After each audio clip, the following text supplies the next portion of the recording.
that's why. How we looking, Blaze?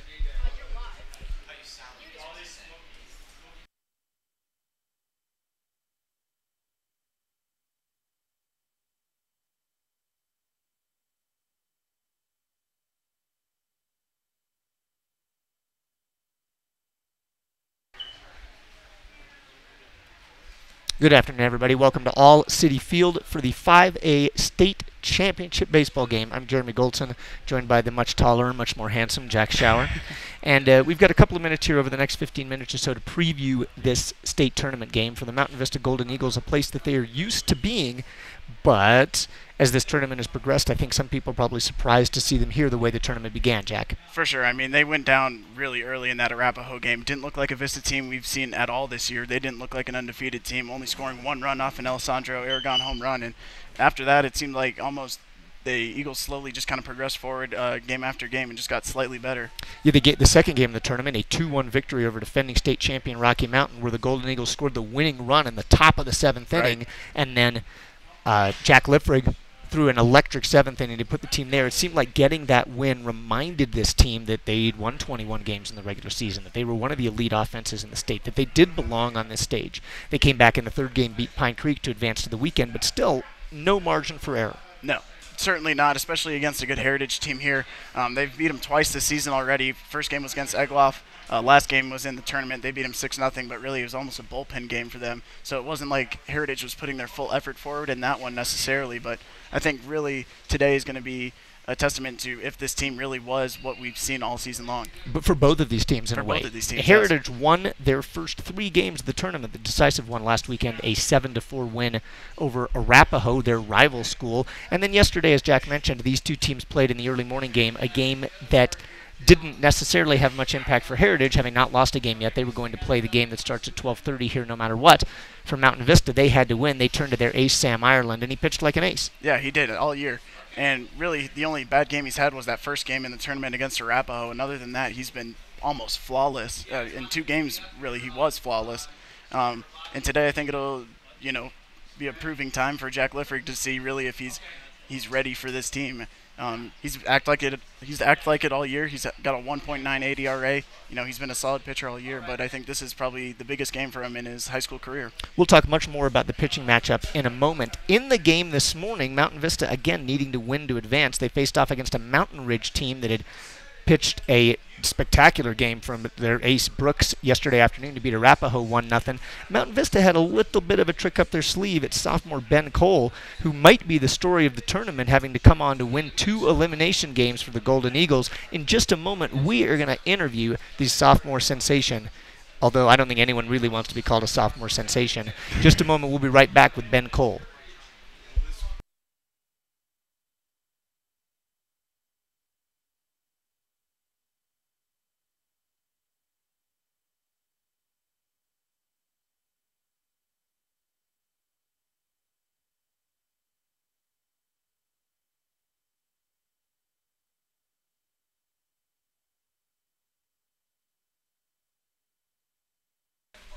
All right, Ben Cole, another complete game. Does it count as a complete game if you go 5? I don't really know. I would assume because it was the whole game, but I don't know.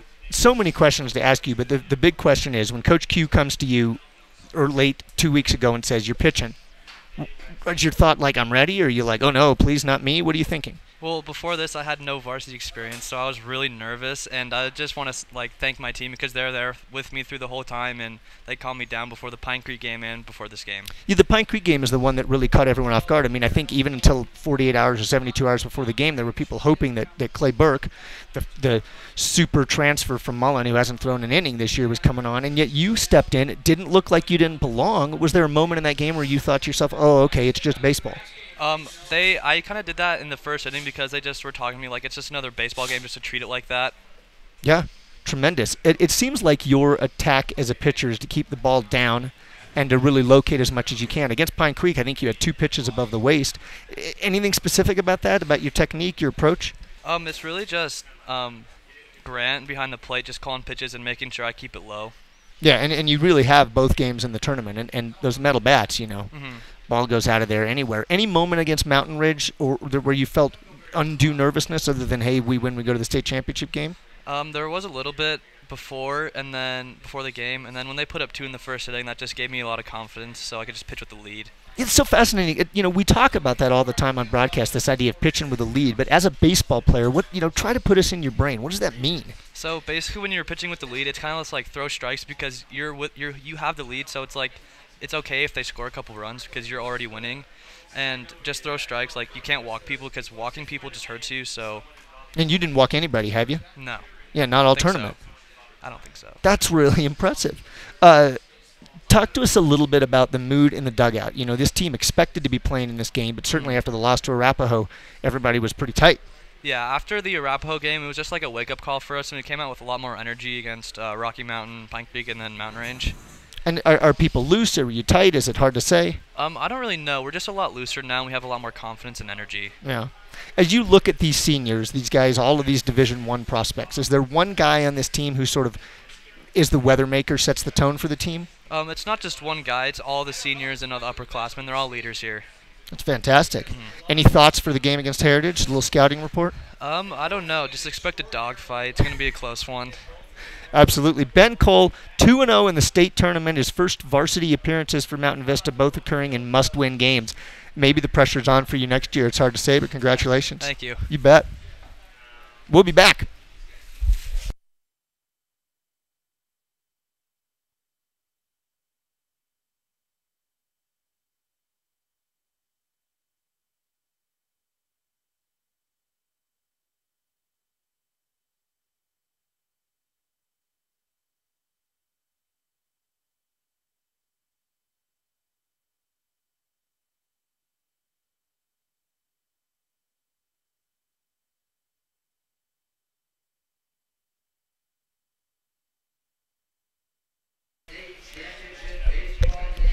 Thanks again to Ben Cole, Mountain Vista sophomore sensation. I feel like a cliche, but sometimes in sports broadcasting you have to go with the cliches. We're here at All City Field. My name is Jeremy Goldson. I'm here with Jack Schauer. Shortly you will be hearing the melodious tones of Hunter Worley, Caden Eclario, Bryce Tracy, Jack, and Brian Shockley as we bring you the 5A state championship baseball game here on YouTube with VistaNow. Before we get ready to preview this Heritage Mountain Vista baseball game, we just a couple people want to make sure that we thank Bert Borgman, Ryan Casey, and the Colorado High School Activities Association allowing us to broadcast these games and giving us a ton of technical support. Sean Terry, the outgoing athletic director at Mountain Vista High School, has been a tremendous support of this program, as has VistaNow supervisor Mark Newton and principal Michael Weaver. Of course, the many students who worked on the class and worked on the games this year have had a tremendous success. Absolutely. Jack, one team that's had tremendous success, Mountain Vista Golden Eagles. 21-0, lose to Arapahoe in that first game, 4-0 since. You got a team that comes in 25-1. What do they have to do to win a state championship? I think they got to do what they've done all year, especially offensively. They just get guys on base. They got great power hitters. We'll see Zach Paschke get on base, and then Drew Stahl follows it up with a base hit or something. So you got two guys on, and then here comes Sam Ireland. He'll crack another home run. That's what they've done all season, and that seems to be their biggest point of offense, is just hitting the home run ball, hitting for extra base hits, putting the ball in the gap. We haven't seen this team run the ball as much. Not run the ball. It was a football analogy. We haven't seen this team run the bases as aggressively here in the state tournament as we did earlier in the season. Is that because they really want to give their hitters an opportunity to hit with men on base? I think that's part of it, and also I think the other part of it is that really your speedy players like Zach Paschke and Zach Hoff. Zach Hoff especially has not gotten on base much in this tournament. I think he's only reached base 2 times out of his 20 or so at-bats, and Zach Paschke seems like every time he gets on he's hitting a double or putting the ball in play. Yeah, maybe the play of the game yesterday was up 4-0. Zach Paschke lays a perfect little bunt single down to the right side of the pitcher's mound and scores Clay Burke on what you might call a suicide squeeze, except they had no chance at it. And Paschke's ability to get on base is absolutely vital. Give us a little bit of a scouting report on Mountain Vista ace Jack Liffrig. Liffrig all season has been throwing well. He throws hard. He throws upper 80s. Sometimes he'll touch 90. I think he's touched 90 a couple times this season, but he's got a great slider for his 2-strike pitch. Good changeup and some really good off-speed stuff, and he's going obviously to Utah University next year, so really all of his stuff is shown, and it's going to move on to the next level. Yeah, against Rocky Mountain, he was not afraid to throw strikes anywhere. He moves batters in and out. He doesn't necessarily play up and down so much, but you don't know when he's coming in and when he's going outside. He keeps people off balance. Egloff, Heritage's ace. Give us a scout on him. throws hard as well. He's got another good slider, another good two-strike pitch for him. He can also throw an occasional curveball in there, but likes to throw the high tight fastball with 2 strikes too to catch hitters off guard, jams guys inside too. Now, the first time these two teams played in the regular season, Mountain Vista did get to Egloff. They scored 6 runs on him early, and really it was uncharacteristic of Egloff, and really was his worst game of the season for Heritage, and really came as a surprise to I think everyone on how well Mountain Vista hit the ball, even though Mountain Vista, traditionally scores at least 10 runs a game. Traditionally. It's going to be a fascinating matchup. Probably the best 2 teams in the state, probably the best 2 pitchers in the state, certainly the matchup everybody anticipated when we looked at the bracket. Both Heritage got here sort of the predictable way. Mountain Vista has had to scratch a little bit. Does either team have a big advantage? I don't think so. I mean, Vista maybe has a better advantage offensively just because you go 1 through 9 and all guys can hit up and down the board, and Heritage, really, it's only their 1 through 5 guys that are really solid hitters, and that's the way that Heritage is going to have to score, is getting those first 2 guys on base, or even getting the freshman Alex Champagne on base, and then having McKnight hit him over, and then you got the big bat in Jimenez Quesada that likes to hit extra base hits. Absolutely. I think Mountain Vista probably a stronger lineup 1 to 9. The one place where the Golden Eagles have had a pretty big advantage over everybody this season has been defense, and I think that may end up being the story of the game. These teams are not going to have very many opportunities to score. Does Heritage's less than average defense give Mountain Vista extra opportunities? Does Mountain Vista continue to play at that high level? Against Arapahoe, they made some uncharacteristic errors. And which team holds their nerve in a very close game? Is it a John Zackham? Is it a Quesada? Is it a Zach Hoff? Who comes up with that hit to break things open? I think it might be Clay Burke in this one. He's really been showing pretty well so far in this tournament. He's driven the ball really well, especially kind of gotten unlucky a couple times, hitting a couple hard line drives to the outfield. But I think today is really going to be his chance to break something open for this Mountain Vista team. It's a hot day here at All City Field in Denver. The wind is blowing a little bit out to right. When we return, we've got baseball. It's the Mountain Vista Golden Eagles, the Heritage Eagles. Hunter Worley, Caden Eclario coming up with the call.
All right, hello and welcome. I'm Hunter Worley alongside Cade Niclario, and we are set for the 5A State Championship baseball game. It's the Mountain Vista Golden Eagles visiting the Heritage Eagles, and Cade, this is going to be a great game. Yes, it will be. Vista needs to do what they did last game since they're away. Jump on them early. Just like they did last game. Came up two runs in the first inning, and then each inning just kept putting more and more on Mountain Range. Yeah, Golden Eagles did a great job, as you said, jumping on them early. They also had a 7-run fourth inning, which definitely helped. And this offense, who struggled at the beginning of the tournament a little bit, losing to Arapahoe in the first round and then only scoring 2 runs in their second round against Rocky Mountain, has really exploded. They scored 14 runs last game, and this should be a great matchup.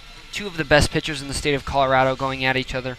Jack Liffrig for the Mountain Vista Golden Eagles, and on the mound warming up right now for the Heritage Eagles is Riley Egloff, who has pitched phenomenal for them. Golden Eagles have seen Egloff before, and they did score 5 runs off of him, and the Golden Eagles came away with a regular season win in extra innings over the Heritage Eagles. Golden Eagles also beat them yesterday to advance to the semifinal game, which they won, and now we're here. So the stage is set. 2 of the best teams in the state of Colorado, both trying to win a state title. The Golden Eagles, after going 19-0, lost their first round game to the Arapahoe Warriors, able to battle back and make it all the way to the state championship game. And this should be a good one today. Yes, it should be. Zach Paschke, the leadoff hitter for the Golden Eagles, digging in.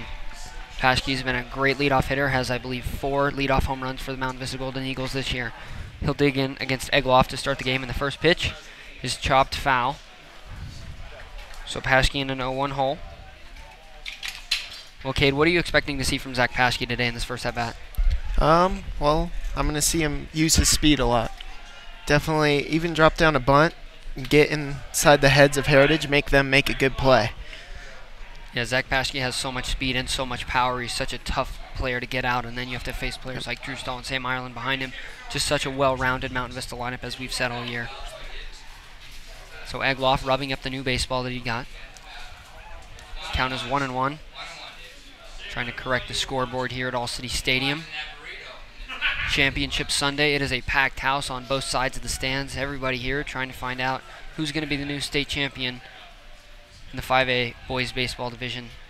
And the pitch. Swing and a miss from Zach Paschke. Good pitch there by Egloff. Threw it right by Zach.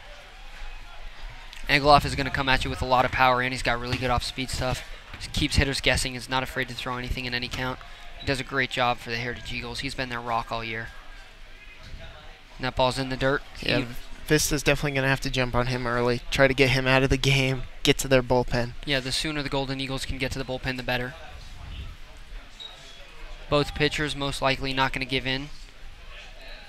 Both want to make a lasting impression on the state championship game in the pitch, and Paschke's going to foul it off and stay alive.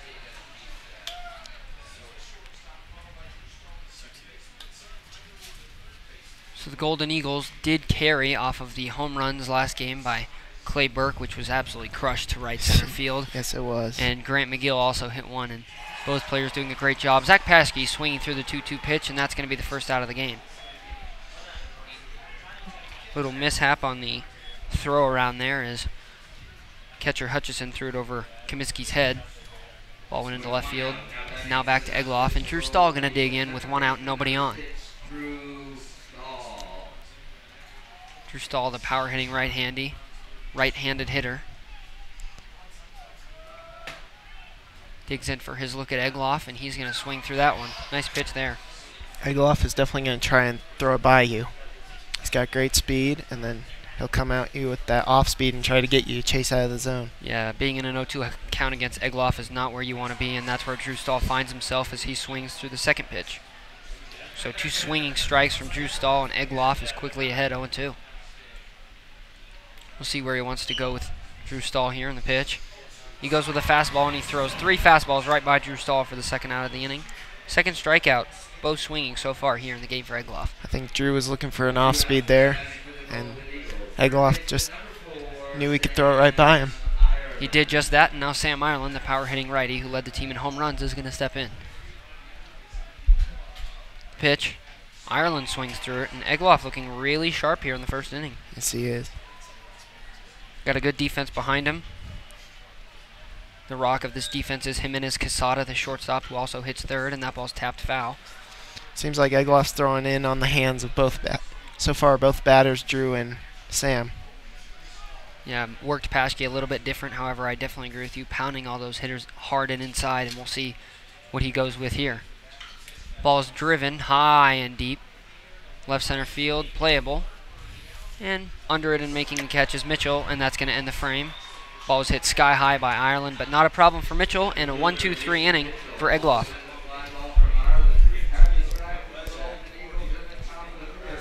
So the Golden Eagles going in order.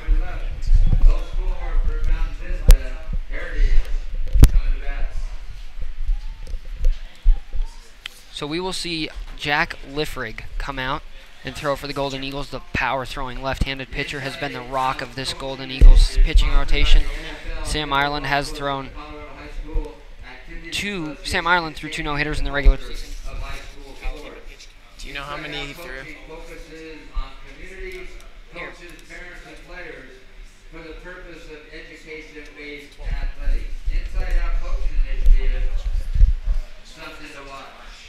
Sorry for that brief interruption, but Jack Liffrig, the power-throwing lefty for the Golden Eagles, has led them.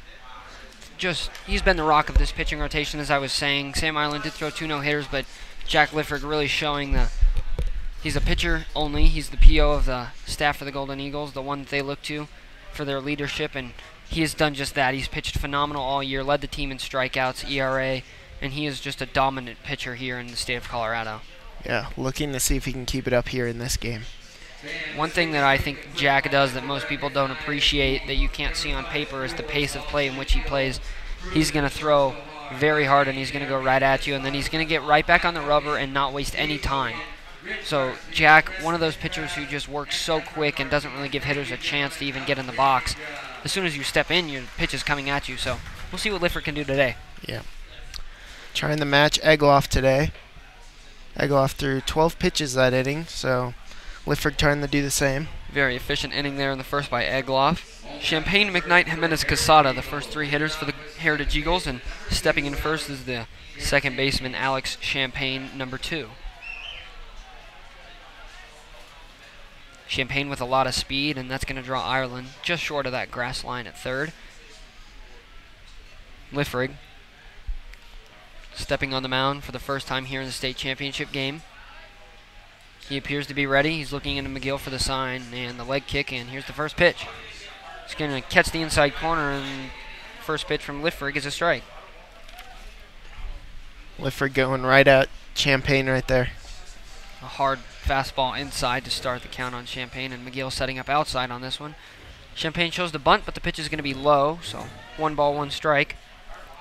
That's going to draw Sam Ireland in maybe a step or 2 more. John Zackham communicating with the second baseman, Drew Stahl, most likely about coverage. The pitch. Champagne's going to tap one right side. Stahl fields. He's going to throw and have no problem retiring Champagne for the first out of the game. Great pitch by Liffrig, able to get him to roll over. Nice ground ball to Drew Stahl. Yeah, nice play there by Stahl, moving to his left.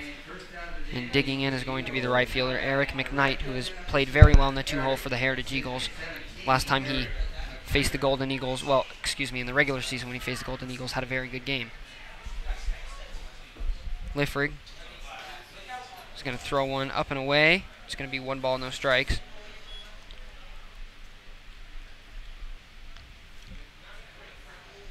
Set at the belt. The pitch. Swing and a miss, and there's that fastball from Liffrig. Blew it right by McKnight, and the count's even at 1. It's a beautiful day here at All City Stadium, and the pitch. Taking it up and away. As I was saying, beautiful day. Slight breeze. Not too hot. Perfect day for baseball. Yes, it is. Lifford gets the sign he wants in the 2-1 delivery. Swung on and missed on the high fastball. Got McKnight to chase there.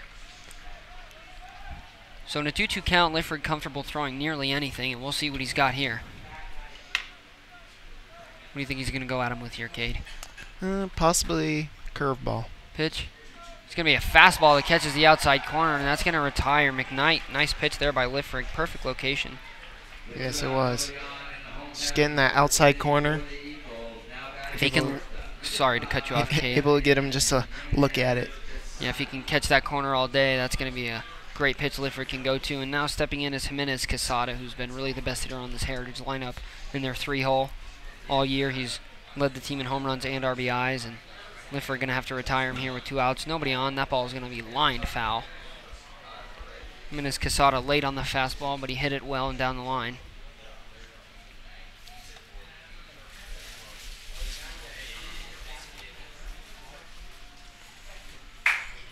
The 0-1 is going to be taken outside. Close pitch. Didn't catch the corner. Count now even at 1. And Jimenez Quesada, the lefty, really crowding that batter's box. You see his toes on the chalk line right there. And he's really crowding the plate, forcing Lifford to throw something outside. Lifford gets him to tap it foul. Going to be picked up by Grant McGill, and it's going to be 1-2. And Jack Lifford now in the driver's seat.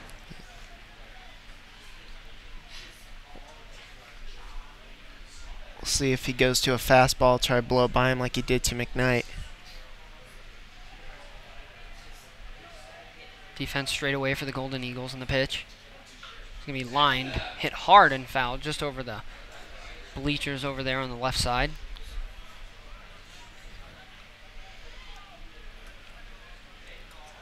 Appears the wind is blowing a little bit in from center field. In the pitch, lined foul again. Jimenez Quesada doing a good job fouling off some tough fastballs on the outside part of the plate.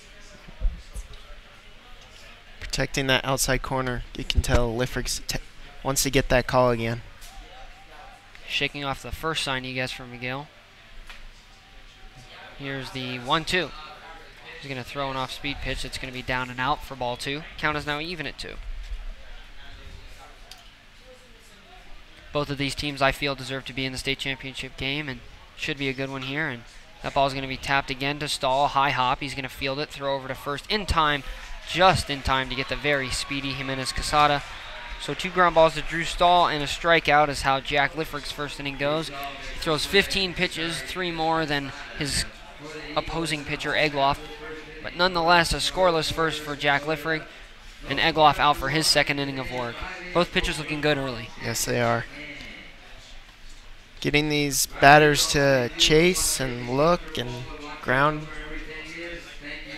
Yeah, very tough pitches for these batters to try and handle. And briefly, I'd like to talk about the previous win. We did have the privilege of interviewing winning pitcher Ben Cole, who I think has really done a phenomenal job at helping the Golden Eagles stay in this tournament.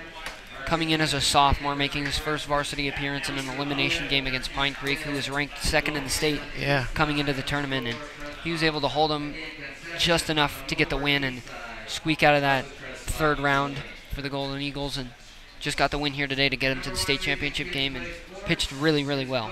Yeah, yes he has. So hats off to Ben Cole, and we're ready for the 2nd inning. Great to see possibly he'll take Lifford's spot this next year, having Lifford graduate after this year. Yeah, this will be the last game no matter what for both seniors on either team. Golden Eagles will be losing players like Zach Paschke, their leadoff hitter and shortstop, and their ace, Jack Lifford, the left-handed pitcher who is getting the start today. Grant McGill, the junior catcher, is going to dig in for his first look at Egloff, and he's going to swing through it. Grant McGill hit a towering home run in the first game that really helped the Golden Eagles put the game away, essentially. We'll see what he's got here, and he's going to tap one. That's going to be caught. And a high hop. Tricky play for Kamitsky, and he wasn't able to make the play, and it goes into left field for a base hit. So the first base hit of the game is going to be off of the bat of Grant McGill, and that's going to bring up Alessandro Aragon. Courtesy running for Grant McGill, the catcher, is going to be the junior Patrick Holton, who's shown off his speed time and time again. Yes, he can fly. Definitely will get the green light here. Hutchison, the catcher for the Heritage Eagles, does have a good arm, but we'll see if it's good enough to get the speedy Patrick Holton. See if Patrick Holton does go here. Keep an eye on him at first, and Alessandro Aragon digging in. He's going to squirt a bunt. He's going to get it down. It's a good bunt. Kamitsky's going to field his only play is to first, and he's going to make it. But Alessandro Aragon doing his job with the sacrifice bunt, able to move over Patrick Holton.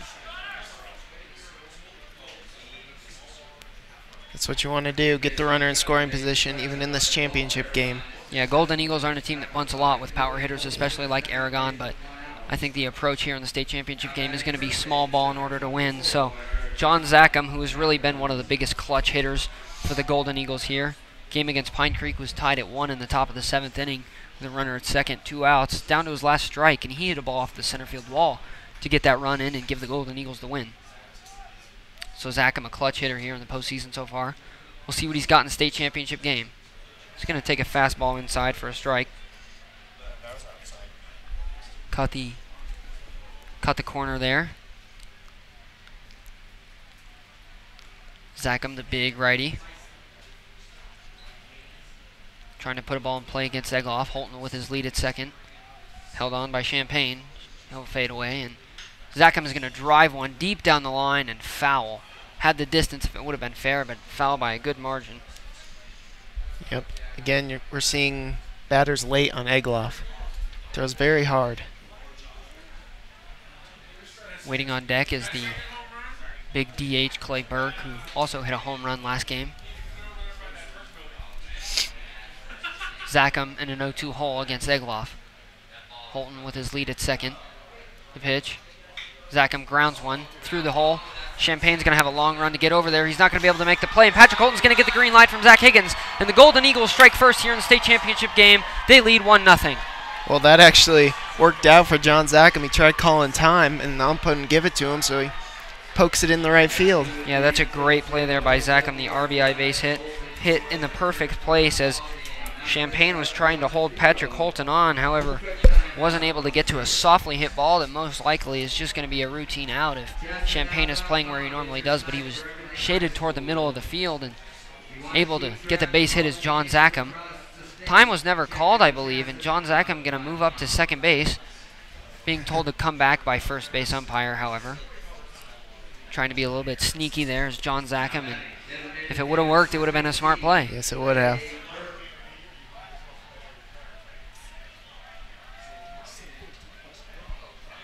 Doesn't work, however, and Clay Burke going to dig in with a runner at first, 1 out. Golden Eagles have already scored in the inning. Pitch inside to Clay Burke. Clay came over from Mullen High School. It's his first year with the Golden Eagles, and he has been a very key piece to this team in the designated hitter position. He's played really well for the Golden Eagles this year. 1 ball, no strikes. The pitch. He's going to take a strike. Nice pitch there by Egloff. Yeah, you could say Clay likes it over here. Yeah, Clay has really been playing very well for the Golden Eagles, and he's really been able to do whatever they've asked of him. So Zackham, the runner, not a lot of speed at first. Small lead. Nothing for Egloff to be concerned about. The 1-1 pitch. Clay is going to step out, and time was called, so it will be no pitch. We'll reset and do the 1-1 count again. Clay Burke not happy with the timing of Egloff, taking too long for his liking, so he calls time. It's a good job of controlling the pace there by Clay Burke. That's what John tried to do, but the ump didn't grant him it, so he poked it in the right. The pitch. He's going to be driven left field. That ball's hit well. Chasing back Herbin Street, and he's going to make the catch just shy of the warning track. Ball was driven into left field by Clay Burke. However, not quite enough. He got a little under it, and Heaven Street is going to make the play in right, or left, excuse me. Trevor Price now, the senior righty, playing right field, number 2 for the Golden Eagles, going to dig in for his first at-bat of the day. Well, a quick side story. Cooper Jamieson, who had an RBI double in the last game, playing with the flu, so able to get through and even driving a run for the Golden Eagles last game. However, he was playing with flu-like conditions. I believe he got sick last night, so remarkable there by Cooper Jamieson, but Trevor Price getting the start in the championship game, and he's in an 0-1 hole. Pitch. Ball's going to be floated, and it's going to go on out of play. Ball landing a little bit past that big light pole down there in the right field corner. It's going to be 0-2 to Price now.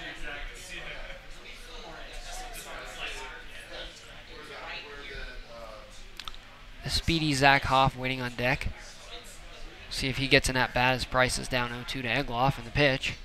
It's up and in, and Price had to get out of the way, but nonetheless it doesn't hit him, so it's going to be 1-2.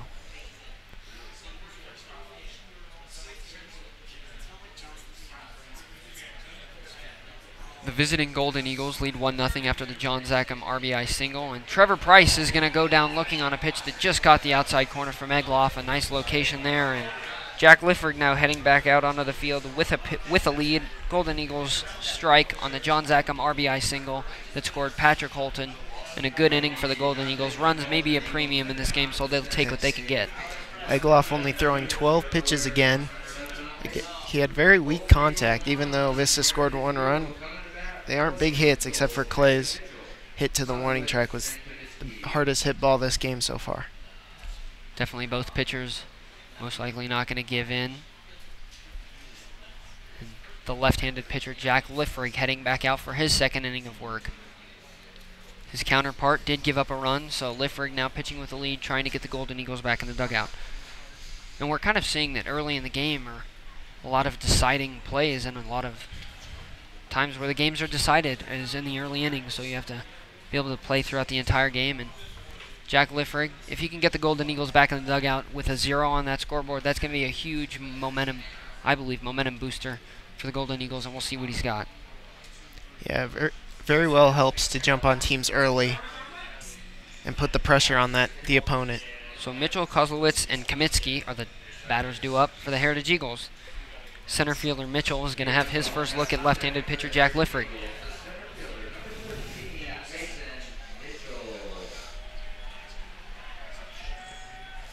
Mason Mitchell looking to be the first base runner of the day for the Heritage Eagles. And the pitch. Taken in there for a strike. Nice pitch there by Liffrig to get ahead.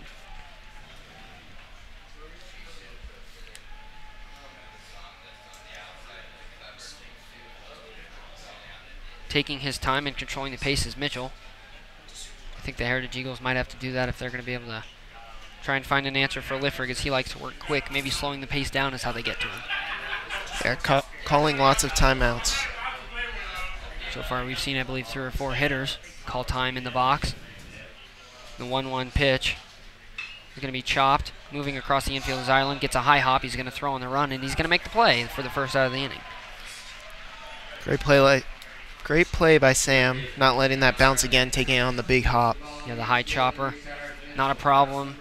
And I believe if that ball gets to Zach Paschke, Mitchell might beat that ball out. So the big left-handed hitter, Gunnar Kozlowitz, the first baseman here for the Heritage Eagles. Lefty on lefty matchup. However, Kozlowitz does still have a lot of power. A lot of these Heritage Eagles, left-handed hitters at least, are crowding the play a little bit, not allowing Liffrig to really throw inside or forcing Liffrig to brush them off of the plate. First pitch is fouled off, and Kozlowitz is in an 0-1 hole.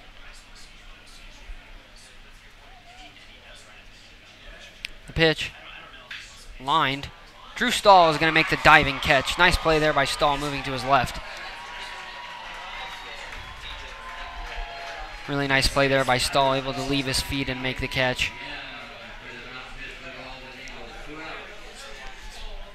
So 2 quick outs for Liffrig on 5 pitches. Working quickly, and that's what you want to see from your ace if you're the Golden Eagles, especially after you scored there in the top of the second inning. And Liffrig now facing Comiskey for his first look at Liffrig. First pitch is going to be up and in. One thing Liffrig, not to Comiskey here, but one thing Liffrig doing well is getting ahead in the count. He's throwing a lot of first pitch strikes, which will set you up for a lot of success. That ball's fouled out and over the screen, so you count now even at 1.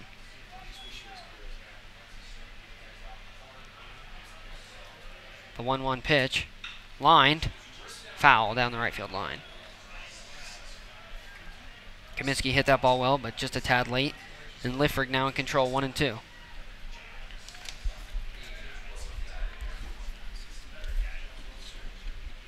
So Liffrig throwing his 9th pitch of the inning, looking to get out of the inning already. As Cade, as you said earlier, 2 quick outs, and we'll see what Liffrig wants to do here. 1-2, has a lot of pitches he can go to.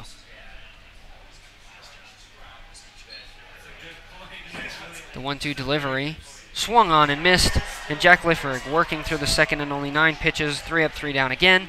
And Cade, we're going to turn it over to Brian Shockley and Jack Schauer. It was a privilege calling these first 2 innings with you. The Golden Eagles leading 1-0 on 2 hits. Heritage yet to have a hit here on the in the second inning, and Egloff taking the mound, and we're going to turn it over to Shower and Shockley.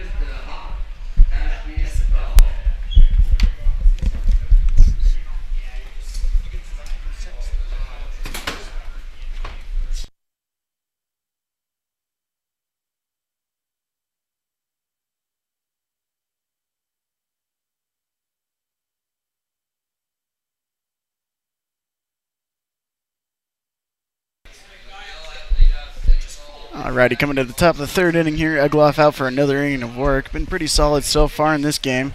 Really only allowing a little bloop base hit there, and good job by the Mountain Vista offense to just move them over and then score them.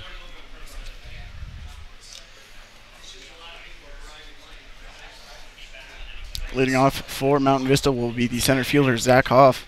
He's only got one hit so far in this tournament, so really struggling at the plate to this point.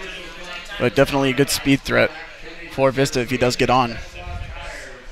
Yeah, Zach Hoff's got the speed to steal a lot of bases this year, and he's shown that. He likes to square up and bunt and try and outrun it. And he's come close. A lot of the time I thought he beat him out, but the umpire at first base disagreed, especially in that last game. He had 2 close plays. And yeah, not only in that last game alone, he's had a couple of games where he's been really close. First pitch taken there for a ball from Hoff. The 1-0 pitch. At his head. It looks like he actually missed high. I thought it hit him, but I think it just went off the catcher's mitt there. So be a 2-0 count now to Hoff.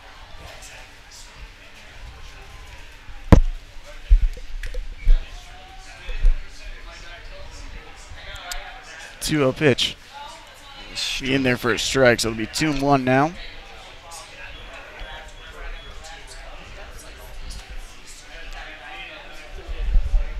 The 2-1 pitch popped up. Straight up. First baseman Kolowitz calling in will make the catch for the first out of the inning. Fairly routine pop-up there on the infield, and Kozlowitz handled it pretty easily. So that'll bring up the shortstop, number 3, Zach Paschke. Paschke 0 for 1 in this one so far with a strikeout. Yeah, Zach Paschke in that last game started the game off with a huge bomb to dead center. Probably went about 375 off that wall as he fouls this one behind us. Certainly does have a lot of pop in his bat. It's 5 leadoff home runs on the season so far for him. Yeah, he's been that senior leader you want at the top of the lineup to get things going. If he's got the speed once he's on base to steal as well. So here's the 0-1. Right back up the middle. And easy play there. And Paschke is retired. Yeah, the second baseman, Champagne, shaded over towards the bag more there on that one, and certainly paid off as he hit it right to him. Kind of an interesting call, though, I think, to have a guy shifted over there on the left side, especially with a power pitcher like Egloff up on the mound. Yeah, I think they were expecting him to pitch inside, which we've seen a lot of today, and looked like Paschke got jammed and went right to Champagne there at second base. Drew Stahl up to bat, watches the first one in there for a strike. Really struggled yesterday, wore the golden sombrero with 4 strikeouts. Yeah, but he shook that one off after striking out in his first at-bat, so he had 5 in a row, but came back and had a nice big single to break the ice off and the rust off that bat, and you could tell it meant a lot to him. Certainly does help to get out of a slump with just a nice little base hit. He did that last game as he watches another one in the dirt, so it'll be 2-1 now to Stahl with 2 outs and no one on.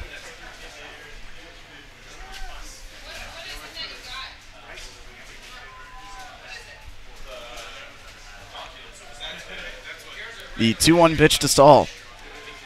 Looked pretty good from up here, but evidently did miss, so it'll be 3-1. So a good hitter count to the dangerous Drew Stahl. Yeah, and I think base runner is going to be key for both teams in this game. It's going to be a heavy pitching match. Good defensive team on both sides, so base runners are going to be very important, and there's ball 4, so Drew Stahl finding his way on base. Good job there from Stahl. Definitely watching 2 pretty close pitches there.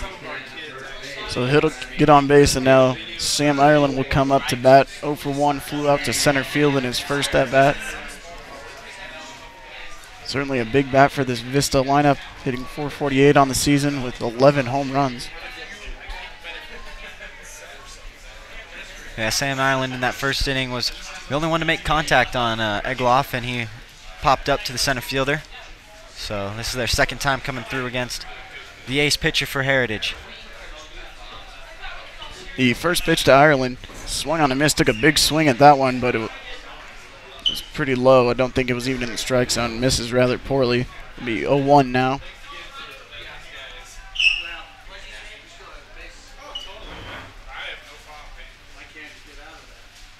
Egloff set. And Ireland will call time and get it granted there. Yeah, I think Egloff wanted to bait Stahl into moving a little more off that back for maybe a pickoff attempt, but Stahl staying pretty still over there. The 0-1 pitch misses outside, evens count at 1-1. Stahl definitely has some pretty solid speed out there on first base. I'd be surprised to see him go, though, with 2 outs and the middle part of the order up. Yeah, for sure. I think you want Ireland at the plate. You trust his bat more than Stahl's speed here for sure. So the pickoff move, Stahl was leaning a little bit, but close enough to the bag to get back. Yeah, almost had him there, it looked like, but Stahl did just get back in time. It's a good move by Egloff on the mound, though.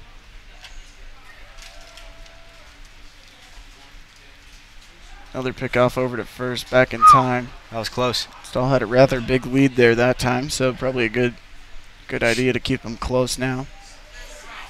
Count still even at 1-1.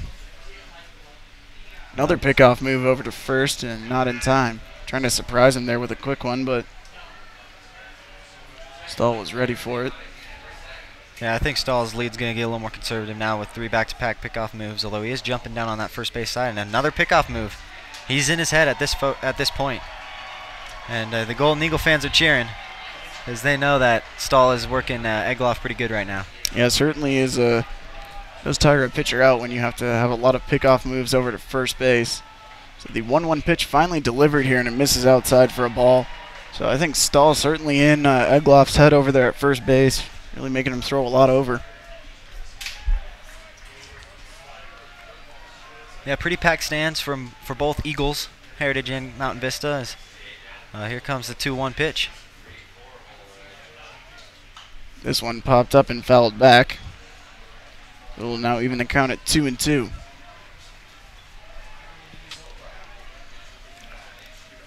What a gorgeous day for baseball, though.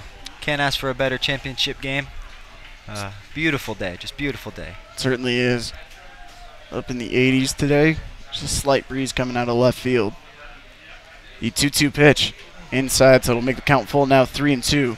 We'll see that runner from first take off with 2 outs. Yeah, with 2 outs, Stahl's definitely going to be taking off on the pitch, so wouldn't be surprised if Egloff tried to pick him off another time here, maybe 2 more times, because although they aren't even holding him on it over there at first base, so Stahl will let him go. Stahl will be on the move.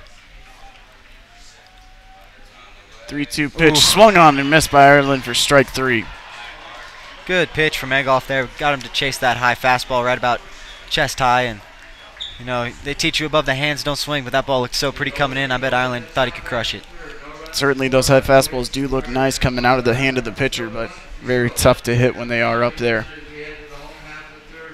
So coming to the home half of the third, leading off will be Jimmy Hebenstreet. Heritage still looking for their first base runner of the game. Still early on, though.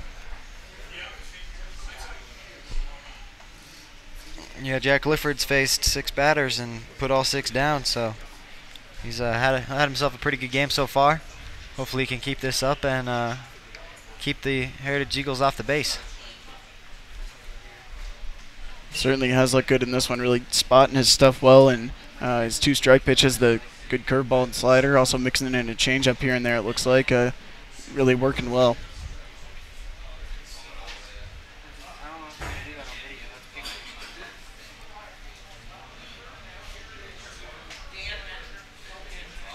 So it'll be Hebenstreet, Hutchinson, and then Chacon for the Heritage Eagles to start off the 3rd inning. Yeah, the bottom third of this lineup going to try and get something going, as there has been 4 balls in play so far, so 2/3 of the batters Lifford has faced, they've put balls in play, but no one has reached yet, and this bottom third of the Heritage Eagles lineup is going to try and get that going with Herbstreet. Heritage's bottom part of the order really struggled all season. Haven't really done a ton. First pitch fouled off there by Heaven Street.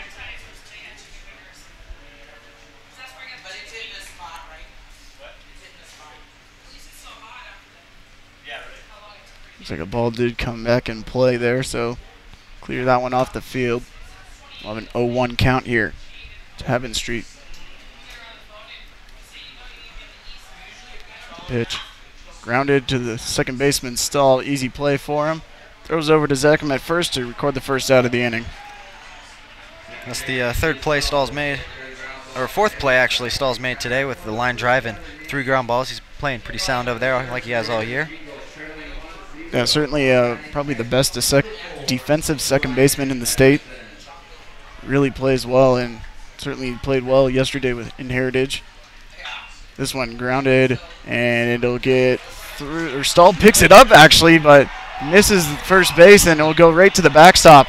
And so Hutchinson will reach second base on the throwing error from Stahl. Made a great diving play there to keep it out of the outfield, and then just threw it right behind Jack Liffrig. Yeah, he just missed Liffrig, who was charging up on that bag. Hutchinson was already at the bag when the ball was released, so not sure what the decision was there to throw it, but nonetheless, it was an error throw by the second baseman. So the courtesy runner will be Derek Davis out to run for the Heritage Eagles out on second base for the catcher Hutchinson. And so it was one out that'll bring up the designated hitter Joey Chacon.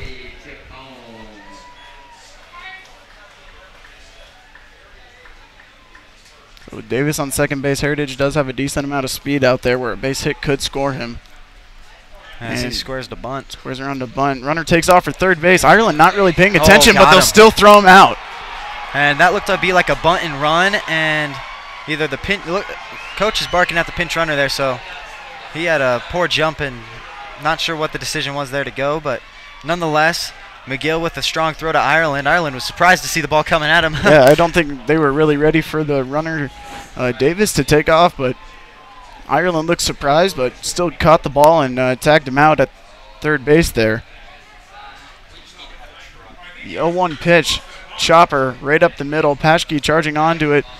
Got a tough play, and Chacon will beat it out at first base. Yeah, Paschke let that one bounce one too many times. He needed to get that one as it was coming down with his momentum going towards first base. Just took a little too much time, and the speed there of Chacon got all the way to first base. Well, it'll flip the lineup now. We'll have the top of the order coming up. It'll be the second baseman, Alex Champagne. Good speed over there at first base, so Liffrig definitely going to have to keep an eye on him as he throws one over. Bounces it to the first baseman, Zachem. Yeah, good job by Zachem bodying that one up, making sure nothing got by him. Last thing you want is another error to cause a new runner in scoring position. Infield playing at normal depth. Pitch will be low for a ball.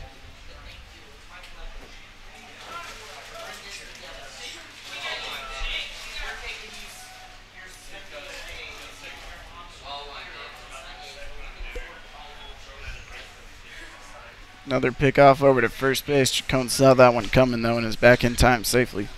Yeah, Champagne had that early chopper to Drew Stahl, that second baseman over there for the Golden Eagles. Another ball that way would hope get swallowed up and make the easy out to end the inning. 1-0 pitch. Chacon bunting. Ireland charges and misses it. And so Chacon will reach base off an error. So that's a big E5 right there. Another uncharacteristic error from this Golden Eagles team. That's 2 this inning. And not what you would expect from a pretty defensively sound Golden Eagles team. It certainly is, and I don't think the Eagles have had 2 errors in a game yet this season, and certainly is not the game to have one here in the state championship. Not at all, and if you wonder if the moment and the pressure of this game is getting to them a little bit, and you hope not, because you know they are the Golden Eagles and we are rooting for our team, but you got to wonder if the pressure's starting to get to them. So with 2 outs, this ball hit right up the middle. Stahl diving, makes the play, but holds on, and he's coming home now. It'll be a play at the plate. No. McGill not in time. It's all tied up 1-1 as Heritage takes advantage of the long throw from Drew Stahl way out there, almost in center field, as Stahl makes the great diving stop, but unable to throw him out at home. It was a great play there by Chacon on second base, running all the way around. You talked about his speed earlier, and that he showed off his speed there, getting from third to home before Stahl could realize and throw him out. And They are going to check over there at third base, but he did touch, so great job there by Chacon to take awareness of the situation and score all the way from second base. That was a great play there by Chacon. McKnight really didn't hit that ball all too solidly, but hit it right up the middle. And I thought Drew Stahl saved a run by laying out for that one, but evidently did not, as Chacon came flying around third base. And now the 3-hole Jimenez for Heritage. He's going to take ball 1, but this is exactly who you want up for Heritage. You want your 3-hole, your meat of the lineup coming up here with 2 outs, yes, but there are runners in scoring position. You want them to take advantage, and Jack Relifric's found himself in a little bit of a jam. Yeah, he's got to be careful here with Jimenez Quesada, the best hitter in this Heritage lineup, as he fouls one back.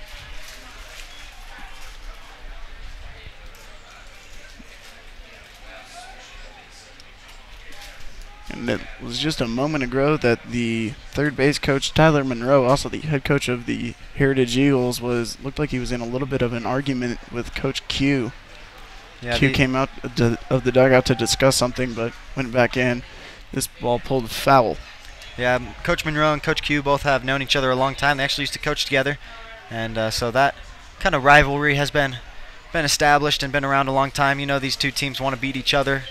Obviously, for good reasons, it's the state championship game, but also for a little bit of bragging rights as well. Certainly is kind of become a rivalry here for the Golden Eagles. Playing Heritage perennially every year.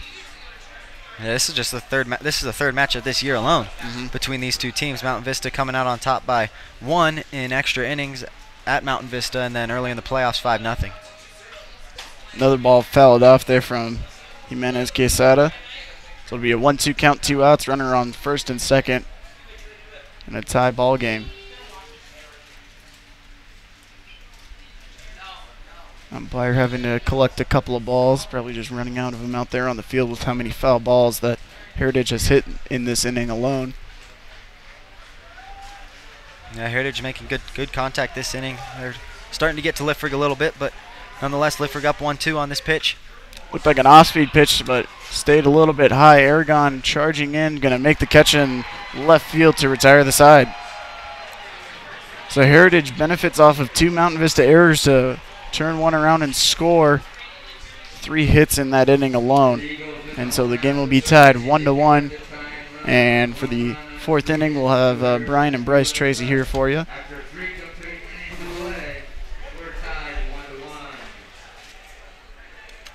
Great job there by Heritage to not get down themselves after giving up that first run in the 2nd inning and come back here there in the bottom of the 3rd, put runners on base, put the pressure on Jack Liffrig to throw strikes, and even when he did, the Mountain Vista Golden Eagles, the Heritage Eagles were able to put the ball in play, get some hits, and ultimately score a run back there. So we are tied 1-1, and I'm joined now by Bryce Tracy. And how are you doing today, Bryce? You excited for this game? Oh, it has been a great game so far. You know, I just looked at my phone and said it was 80 degrees outside, but with the heat both of these starting pitchers have been throwing, it's got to be hotter than that. It has been a great pitching matchup so far, and we can expect a lot more of that the rest of the way. Yeah, I agree. I think both these pitchers are going to try and pound the fastball down the pipe and use that breaking ball to catch the batters off guard, as catcher Grant McGill is going to walk towards the box. He's the number 4 hitter for the Golden Eagles. The Golden Eagles will have McGill, Aragon, and Zackham this inning due up. And his first time up, Grant McGill was able to get the game going with a single, and then his pinch runner, Patrick Holton, was able to come around and score the first run of the game. First pitch to McGill, inside, ball 1. And it hit him. It looked, it must have graced his jersey a little bit, as Monroe, the coach for Heritage, is going to come out and give a talk to the home plate umpires, thinking he saw something different, as Patrick Holton is going to be the pinch runner for McGill. Well, that was big, of course. First pitch, get the runner on base. Try to gain back that lead. From my view up here, it didn't quite look like it hit him, but it must have skimmed that jersey quite a little bit, or enough for the ump to call it a hit by pitch. So nonetheless, Grant McGill is on first base, even though he was subbed out for Patrick Holton, the pinch runner. And now we got Aragon and Zackham due on deck. Here comes the power that we've seen throughout this weekend. This is the point in the game where they need to get something going. Aragon's got 2 home runs on this field, both over that left field wall, as he's going to square around to bunt again. He's going to get hit. That's back-to-back hit batters for Egloff. That's interesting. That fastball just looked to get a little bit away from Egloff as it came high and inside, and Aragon wore that thing like a man and jogged down to first. Well, 2 straight hit by pitches. You got to wonder if the nerves are starting to set in on this championship game. But now Vista 2 pitches in, have runners at first and second. This is a perfect opportunity here with Zackham up to bat. Yeah, John Zackham, we've seen him hit some moon shots. Yeah, definitely a big home run yesterday. He's had the power all weekend long. Expect nothing less this at-bat. Yeah, we'll see what Zackham can do here as he's going to step into the box with no outs and runners in scoring position.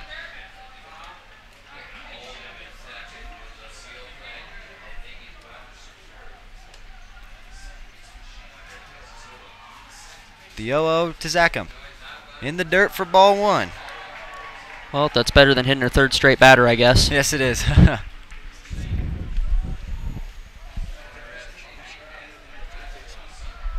As we saw earlier in this game, there is a shift on Zackham. The third baseman's way in, and Champagne's drifting a little bit over towards the middle of the field, kind of like where he was for Paschke. There's a ball. It's going to be into left field. Patrick Colton's going to round third.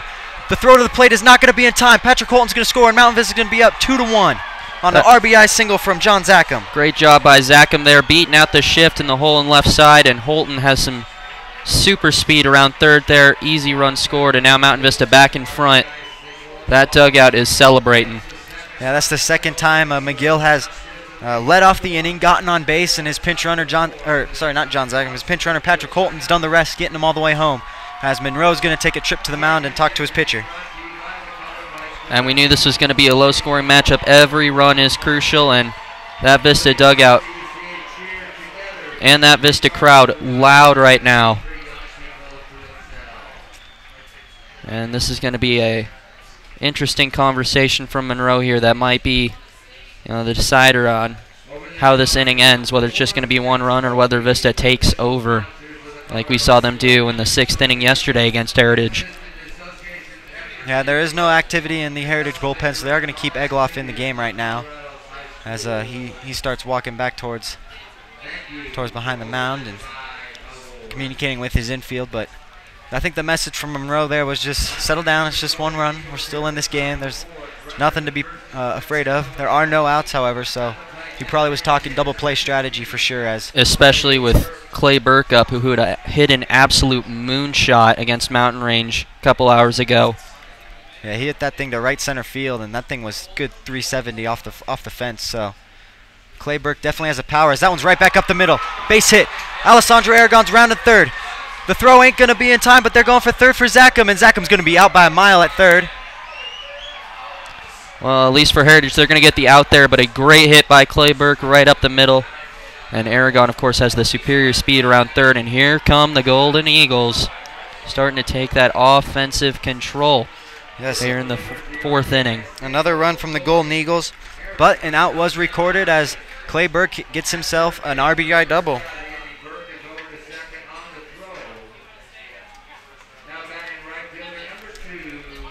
Interesting call there at third. It looked like Zackham got a little stuck in the dirt and tried to swim over and get into the base, but the tag was applied there and he was called out, so we will move on. This is just evidence how early hit by pitches, early traffic comes back to bite quite often, as 5 pitches in, 2 runs scored off of Egloff. First pitch there, swing and a miss for Trevor Price. Trevor Price lines one to left field. There's a base hit for Trevor Price. Here comes Clay Burke. Around third, he's going to score. Trevor Price, RBI single into left field. And that one looked like it was right at the third baseman, not able to get a handle on that one, and it's going to bring in another run. Here comes the rally. We saw this against Heritage on Saturday. We saw this multiple times against Mountain Range earlier. You've got to be paying attention every single batter, or else they will come back and hurt in a big way. 3-run lead with just 1 out here in the 4th. This is where it gets interesting. It is, and great job by Trevor Price there, staying short and just driving that one down the left field line. As that one's going to hit Zach Hoff. That's a 3rd hit batter. He's got to be. And Egloff is complaining to the home plate umpire, saying that Hoff was over the plate. but looks like the home plate umpire is just going to shove him off and tell him to go back to the mound. Egloff clearly frustrated with that call. Wonder how many more of those he's going to be allowed to have before they just go ahead and say, head back to the dugout, you're done. Yeah, Mountain Vista fans are definitely giving Egloff a little bit of chirping from their side, as it is the third hit batter of this inning. And Mountain Vista is taking advantage of all the errors Egloff has made this inning and putting up 3. Yeah, the nerves have definitely set in. Doesn't look like any activity yet, but it looks like they're sending someone down there to the Heritage bullpen. And the leadoff batter coming up to the plate now, Zach Paschke. Paschke has grounded out and struck out, so there's going to take a breaking ball there for strike 1. Just like yesterday in the Heritage game, the bottom half of the lineup getting it done for the Mountain Vista Golden Eagles. Yeah, definitely. Strike 2 on Paschke. As that one looked to be right about at the knees, and Paschke smiling, so he must not have agreed, but that's baseball. He's got a battle up now with 0-2, and Egloff's going to try and get him to turn into a double play, and Paschke's going to call time here. It looks like in the Heritage bullpen they have Kronowski warming up. It'll be huge for the Golden Eagles if they can get Egloff out of the game early, especially in a 7-inning game. Ripped down the line. Fair ball. Zach Paschke. Trevor Price around at third. He's going to score. Here comes Hoff. Hoff's going to be standing up at third, and Zach Paschke's going to have himself an RBI double. That was a big hit. Just hit it right up the left side.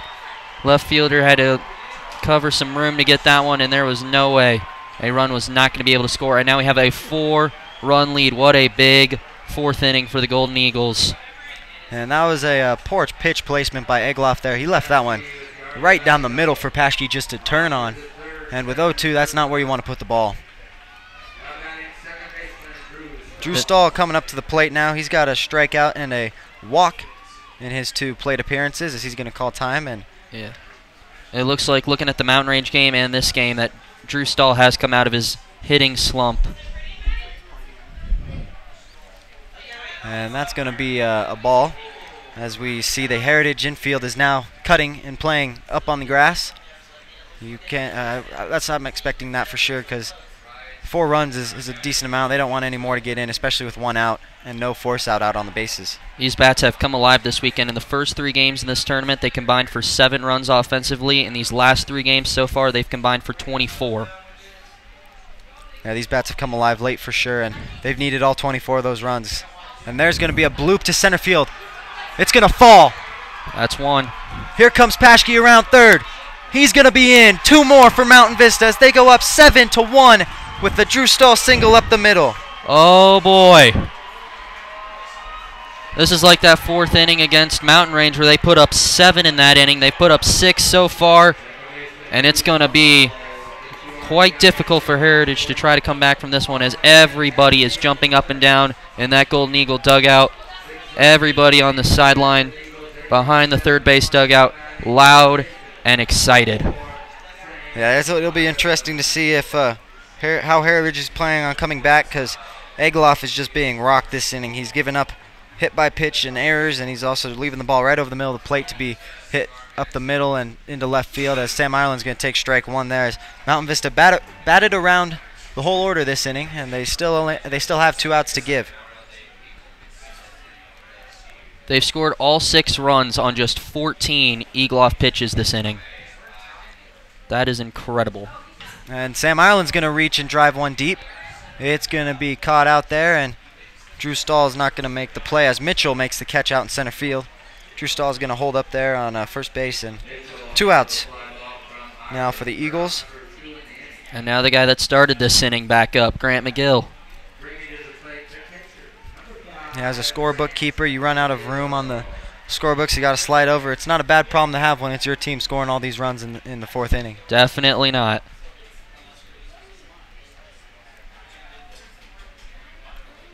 And there's a swing and a miss from McGill. He had a hit by pitch earlier this inning, and that's what kind of started the whole fiasco of 6 runs.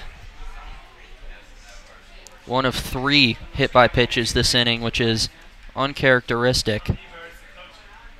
for the Heritage ace pitcher. And that's going to be in the dirt for ball one. So 1-1 now for Grant McGill, as the Golden Eagles have scored 6 runs and have 7 total on the day off of 7 hits. Heritage just struggling to keep getting outs. They're giving up little bloop singles, and the speed of Mountain Vista is killing them right now. Good breaking ball. Buckled up McGill there for strike 2.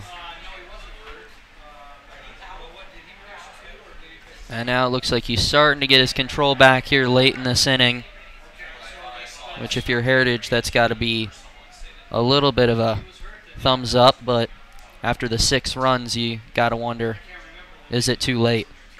Swing and a miss, strike 3 for McGill, and Egloff going to walk off the field, head hung low, as he gave up 6 runs in that top of the 4th inning. So Heritage definitely has some work to do, as they're down 6 runs going into their bottom half of the inning. And Jack Lifford's got to have all the confidence in the world coming out now. Definitely. I mean, and I'm sure that's Egloff. He knows his day is done in this Game 7, win or go home, throw everything out there kind of game. And Liffrig, of course, just after the 3 hits and 1 run allowed last inning, tie the game, he had to feel a little bit down. But now that his team put 6 more runs on the leaderboard, he's got to be feeling pretty good.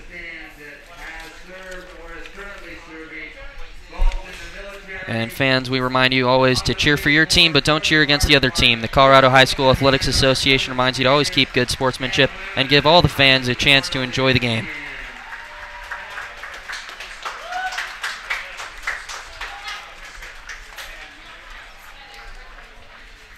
Jack Liffrig going out for his 4th inning of work, my apologies, as he has handled this Heritage offense pretty well so far, giving up only 3 hits and 1 earned run. So that earned run came off of came in the inning with 2 errors. So so far Liffrig's pitched pretty well. He's put the ball over the plate, made those Heritage batters swing and put the ball in play, and he's trusted his defense a lot today.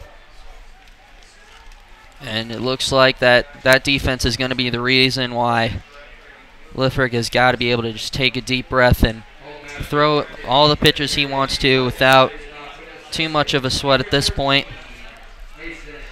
Center fielder Mason Mitchell coming up to the plate now. He is the 4-hole for the Heritage Eagles. Last at bat, he grounded out to Sam Ireland. As he squares the bunt and that ball is in the dirt, he pulls back for ball 1. Interesting sight there. You don't usually see the cleanup hitter square to bunt, especially when he's leading off the inning. But you know, when you're 6 runs down, you got to find a way to get runners on, and that's how he wants to do it, as that one's called strike 1 on Mitchell. Yeah, you got to find any way to get on at this point, knowing that you are 12 outs away from finishing as the runner-up, and that's the trophy you don't want to get at the end of this one. Exactly, and Mountain Vista, no activity in their bullpen, which is understandable. I mean, Liffrig's done a good job handling these guys so far, as Mitchell fouls that one down the left field line. What I don't understand is there's no action in the Heritage bullpen either after Egloff's 6 runs allowed, and knowing you got 3 innings of pitching left to try to overcome this lead, you must have a lot of faith in that pitcher. Yeah, I think they trust Egloff a lot. I think they want him to come out and try and shake off that 6-run inning that he just put on. And, you know, as a Golden Eagles fan, you kind of hope they knocked him out of the game there. But according to Coach Monroe of the Heritage Eagles, they have not. So full count now to Mitchell, as he's going to try and get something going for his Heritage team. And there's going to be a foul ball as he stays alive. And, of course, for Heritage, you also got to wonder, they threw a ton of bullpen pitchers in that game against Vista yesterday when they threw the Johnny Holstaff approach. You got to wonder if that has anything to do with their lack of activity. Yeah, it could. It definitely could. As Mountain Vista has seen most of that bullpen due to the 2 games they've already played. And that's going to be ball 4 for Mason Mitchell, as he has earned himself a walk. Great at-bat for him, as he faced 7 pitches. Yeah, great job of working the batter there and able to get his at-bat. It's not like Vista, who averaged about 3 pitches an at-bat and drove in 6 runs, but hey, it doesn't matter. You get it done, you get it done. Exactly, and you know, that's, I think, how Heritage wants to approach this. They want to get into Mountain Vista's bullpen because it is not as strong or as deep as their starters can be. So Heritage is going to try and knock Liffrig out of the game as soon as possible, as that's going to be in there for strike 1. on the number 5 hole, Gunnar Kolswitz, sorry.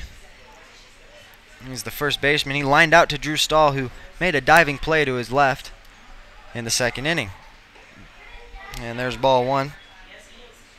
Thought there was the opportunity to run there, but there was not. Yeah, I'm not sure how. Mason Mitchell is the center fielder, so he has to have some speed out there.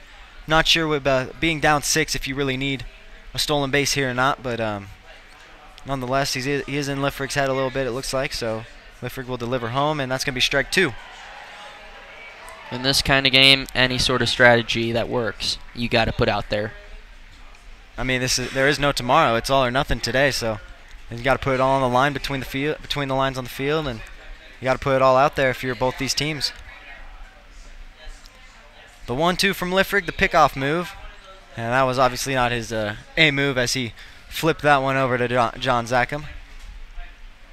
I think that was just a bit of a warning to the runner. Like, think twice before you go. I'm still here, trust me. And Jack Liffrig gonna give him a little warning shot. The 1-2 fouled off there. Staying alive is Coleswit.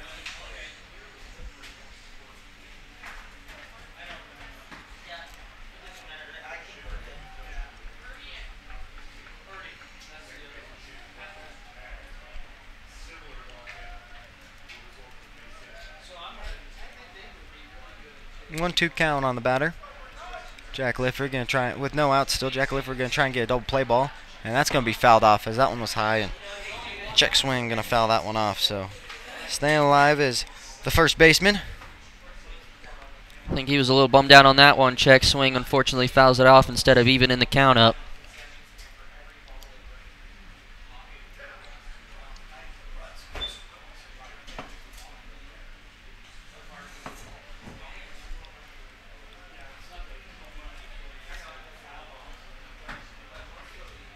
The 1-2 again from Jack Lifford gonna be delivered, and that's gonna be chopped towards Sam Ireland. Ireland gonna go to second.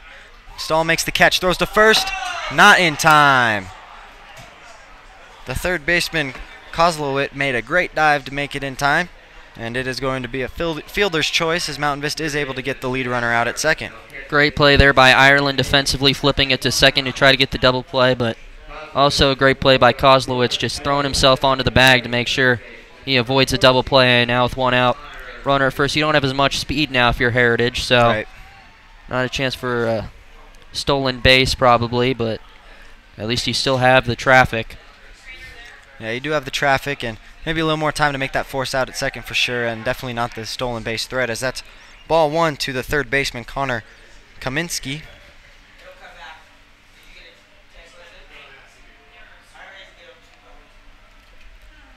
The 1-0 to Kaminsky. Ball 2. Although the Eagles are going to still stay kind of aggressive on the base paths.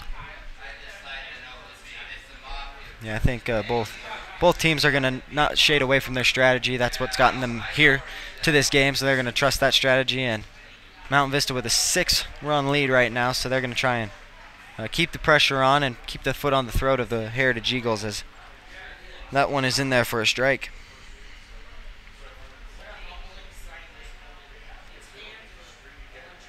The 2-1 from Liffrig. Outside. Kaminsky hasn't taken a swing yet, so he's making Jack Liffrig pitch to him right now. And the runner at first making him think a little bit whether or not he's going to go. The pitch is going to be in there for a strike. Full count now.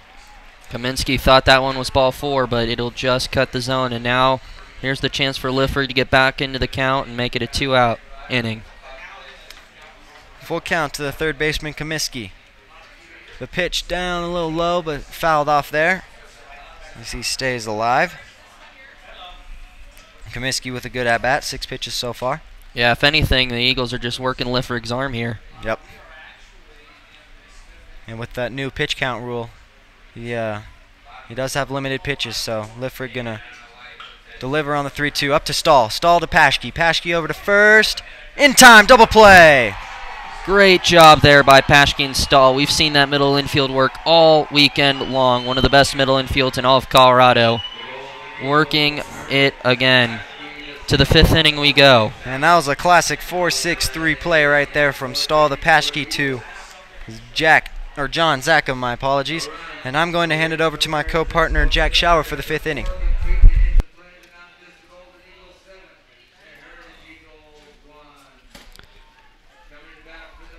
And as we await Jack Schauer to join our crew, it does look like there is going to be a Heritage pitching change here. It is going to be number 20 Kronowski, as they will hand duties off from Liffrig as we welcome Jack Schauer into the booth. Good to be back up here in the booth for the 5th inning here. Vista on top, 7-1. Kronowski, I think, is just looking to kind of keep Vista where they're at here, coming out of the bullpen and try and give his team a chance to stay in this one. Yeah, 12 appearances, 25 2/3. He's 3-0 with a 1.09 ERA. Definitely the kind of guy to keep the runs total at 7, but of course Vista will do everything in their power to increase that number. Definitely is probably their best bullpen pitcher coming out today. Certainly has thrown well so far in the season, looking to just kind of shut down this Vista order right now. It'll be 5, 6, 7 due up with Aragon, Zackham, and Burke. Certainly this part of the order did a lot of damage last inning, all 3 of them coming around to score.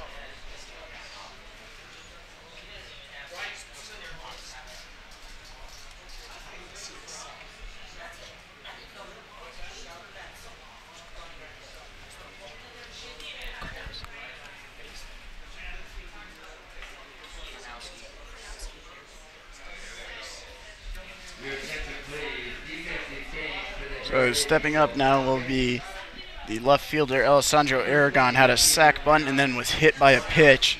So still no official at bat to his name in this one. And this was the part of the lineup where Vista started that huge rally in the 4th inning. Let's see if they start something similar here in the 5th. First pitch to Aragon is a curveball that he fouls off. It'll be 0-1 to Aragon. Shortstop shifted over closer to third base here. Second baseman playing straight up opens a big hole there right up the middle of the infield. Yeah, definitely a lot of room for Aragon to hit a nice pitch into left center. And Aragon does tend to pull the ball, so certainly Heritage's defense is playing to that here. With the shortstop shifted over, I think it's just interesting that they don't have the second baseman playing over more towards second. Aragon swings through that one with a big swing. You can tell Coach Q definitely happy that he was able to get Egloff out after the 4th inning, when everyone expected a pitcher's duel all the way through from those 2 starters. Yeah, certainly was expected to be a pitcher's duel, but it seemed like Egloff just kept leaving pitches over the plate, and Vista was really making him pay for it, putting up 6 last inning. Aragon fouls that one off, so it'll be a 2-2 count to Aragon. Pitch coming, and fouled off again. Aragon staying alive in the count. Oh, wait. Almost had a diving play.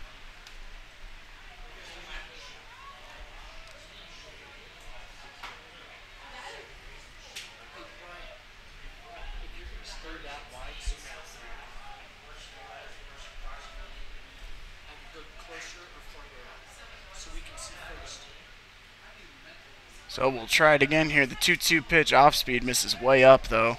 Pretty easy take there for Aragon, so count now is full 3-2. Definitely working the count, which is different than last inning where everybody was able to hit the ball quite early. Be the 8th pitch of the at-bat on its way, as this one is hit high out to right field. And it'll be Heaven Street and just under it, make the first out of the inning. Yeah, didn't have to move very far to catch that one. So with Aragon flying out to start off the inning, it'll be the first baseman, John Zackham, up to bat. 2 for 2 so far on the day with a single and then also another single. First pitch to Zackham will be fouled straight back.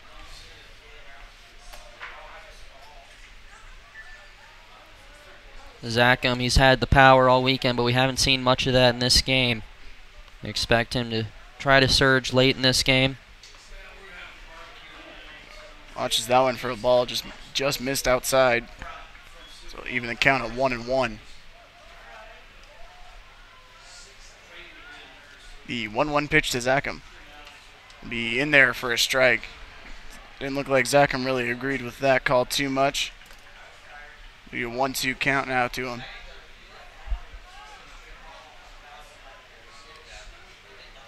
The 1-2 pitch from Karnowski fouled off.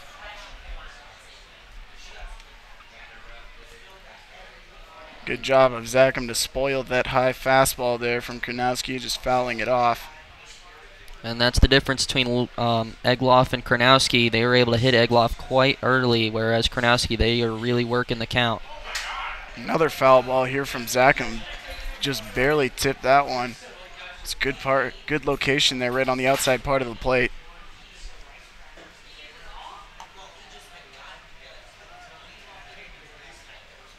So the 1-2 pitch is hit. Just a little blooper here, and Champaign won't be able to get to it, so it'll be another single for John Zackham. 3 base hits so far for Zackham, as when you're able to be consistently on base, that causes problem for the defense here. And when you've got Clay Burke to follow you up, he's had a lot of power this weekend. It's got to make you take a deep breath and think if you're the opposing pitcher. And there's only one out. You also have to worry, Zackham's not going to steal any base by any means, but he does have a decent amount of speed for how big he is out there on first base. Certainly a ball could move him, ball hit to the outfield could move him to third base. 1-0 pitch, be in there for a strike. Evens count now at 1-1. And you can tell with every batter that's come up this inning, there's a little bit of more calm composure to them after that big inning. Not as much pressure to get on the board as there was in the third or fourth.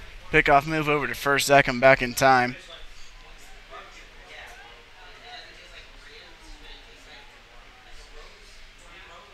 The 1-1 pitch. Hit up the middle. Jimenez Quesada to Champaign over to first, and they will double off Clay Burke. That was a great play defensively, just a poorly hit ball by Clay Burke, and that will do it for the top half of this inning as Karnowski, that's what you want out of a bullpen pitcher. Get the 3 outs without allowing another run, and now Heritage still only has those 6 runs to overcome, but they only have 3 innings to do it. Certainly a tall task ahead of him. Liffrick really throwing well in this one. The bottom part of the order really been the only offense for the Heritage Eagles this far. Heaven Street, the 7-8-9, will be Heaven Street, Hutchinson, and Chacon leading it off. Chacon the only one to come around and score for Heritage so far in this one.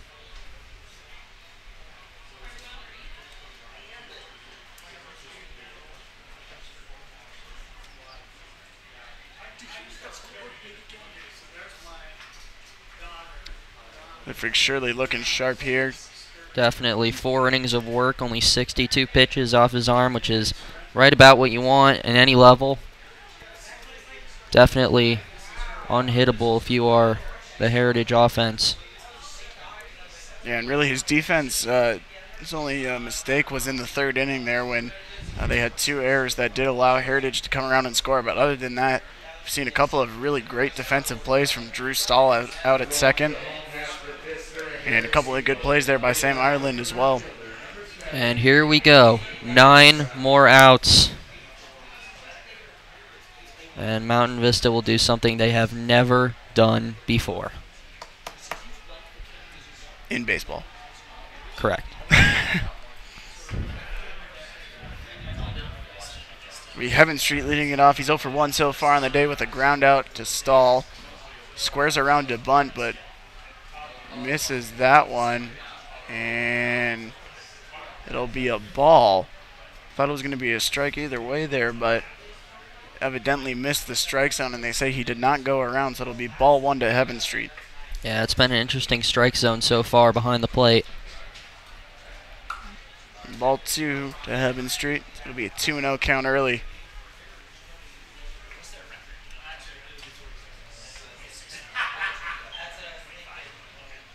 The 2-0 pitch from Liffrig. Be in there for a strike, so we'll make it 2-1 now to the left fielder, Heaven Street. And you can tell Liffrig just sitting there calm on the mound. He's playing the same baseball he has all year, except he's got a lot bigger lead and a lot bigger moment. That one misses outside, so it'll be a 3-1 count now to Heaven Street. Good hitter count here. Good chance for Heritage to get something started. 3-1 pitch in there for a strike, so it'll make the count full now, 3-2.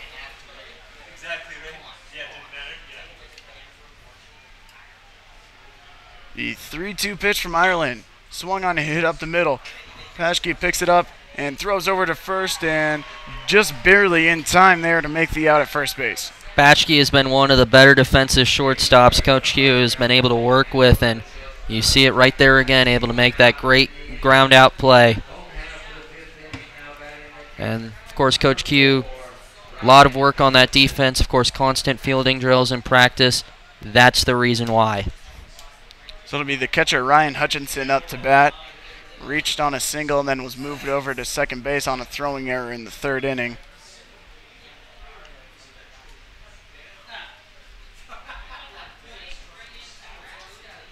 And this one will hit Hutchinson, so he'll reach first base now. Looks like he just lost a little bit of control there. Yeah, it looked like it didn't really hit him all too hard, but we will have a courtesy runner. Looks to be Derek Davis out there on first base. He scored in the first inning for Hutchinson. And so Joey Chacon will come up to the plate now with 1 out and a man on first. He singled in his first at-bat.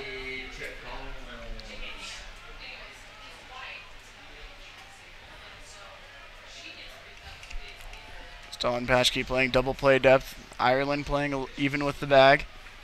First pitch is in there for a ball.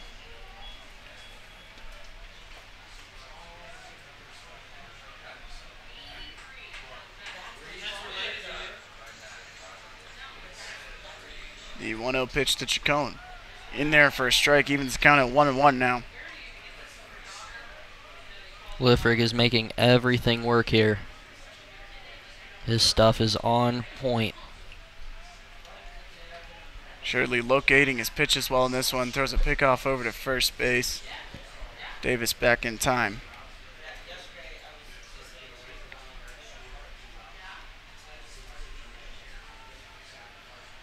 So the count even at 1-1. And now the pitch. Ground ball right up the middle. Paschke's going to take it himself. Steps on second and over to first for the double play. What a great job.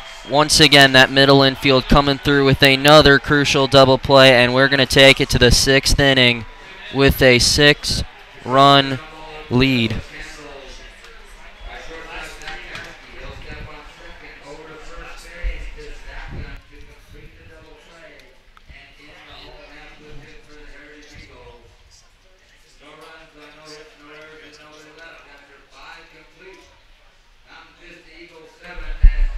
Me as well as Bryce will stay with you here for the 6th inning. Vista still leading 7-1. And Pete Kronowitzki stay out there on the mound. Handled the Vista lineup pretty easily there. Only faced 3 batters. Got a good double play ball. And so he'll face the 8-9 and then the top of the order for Vista with Price, Hoff, and Paschke.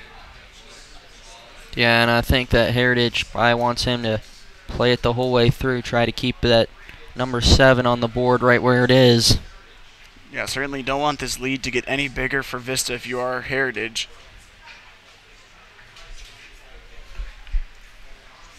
So Trevor Price will come in, strut up to the box now. He's 1 for 2 so far in this one. Struck out and had an RBI single on a hard hit ground ball to third base.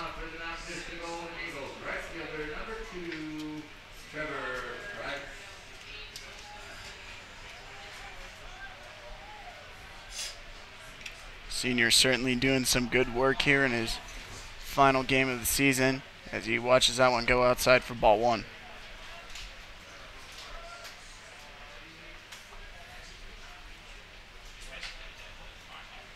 The 1-0 pitch. That one will be in there for a strike. Evens the count at 1-1 now. really Vista not losing too many players next season to graduation. This one in there for a strike makes it 1-2. Really the 4 big players for Vista that they are losing are Price, Cooper Jameson, Jack Liffrig, as well as Zach Paschke, and then Ryan Ebel, as well as Matt Johnson graduating as Price fouls this one back. Which means that the expectation is to be right back here next year. Certainly is. You keep 8 of your 9 starting lineup, certainly have a good chance to move on. And Price strikes out swinging in this one, so Kronowski will get his first strikeout of the game. Yeah, Kronowski has come out for Agloff after a rough 4th inning, and he has absolutely played his best baseball these last 4 innings. So the center fielder, Zach Hoff, will come up to bat 0 for 1. Got hit by a pitch and reached on that, and this one is fouled off of his shin. And that certainly going to feel that one. Definitely did there. Trying to walk it off. Going to give him a second here to kind of feel it off and walk it off, but looks like he's already all right, so staying tough as Hoff, and he'll step back into the box. Yo, 1 pitch and be in the dirt for a ball.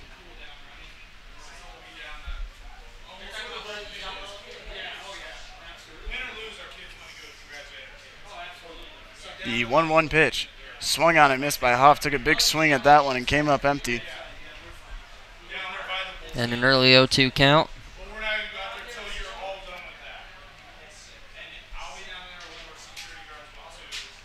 The 1-2 pitch. In there for strike 3. Good off-speed pitch to strike out Hoff, and he's got 2 strikeouts so far in the inning. Great nasty pitch there by Kronowski. Just cut the corner, but I don't think Mountain Vista is all that worried about those past 2 strikeouts. Certainly not, and I think with a 6-run lead, you don't really have to worry about it too much. Shortstop Zach Paschke up to the plate, and he'll watch that one go outside for a ball. Tried to start him off with a curveball there, but missed off the plate.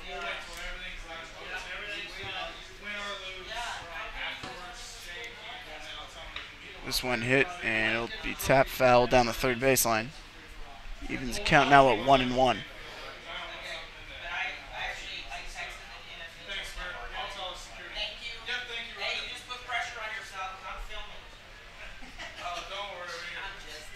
The 1-1 pitch from Kronowski will miss outside, so it'll make it 2-1 now to Paschke.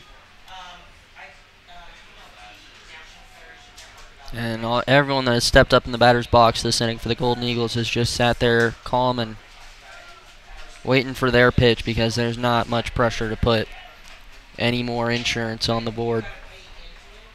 Certainly not. With a 6-run lead, you definitely do have a lot of room to work with, especially coming into the final innings. Here's this one's popped straight up, and it'll get out of play. And of course, Jack Liffrig right now sitting in the dugout. You think about it, everything he has gone through. This is his last game in high school baseball. It's a state championship, and he has come out these last 5 innings and has absolutely dominated as Paschke will walk out there. And he might be the guy that makes history for this Golden Eagle baseball program. Certainly does have a good opportunity to finish this one off for Mountain Vista in his last game. Second baseman Drew Stahl will come up to the plate, 1 for 2 with a walk and a strikeout and a single. Paschke over on first base with good speed. This one hit right up the middle, and it'll be a base hit for Drew Stahl. Stahl has been having a heck of a day. Came into the Mountain Range game absolutely ice cold through the first 4 games of this state tournament, and these last few at-bats that he's had in both games, he has broken out of that and at the absolute perfect time. Yeah, if there was any time to do it, it would definitely be in these last 2 games here for Vista. And so we'll have Coach Monroe come out, and looks like we might have a pitching change here for Heritage. And it will be a pitching change from Kronowski. And it looks like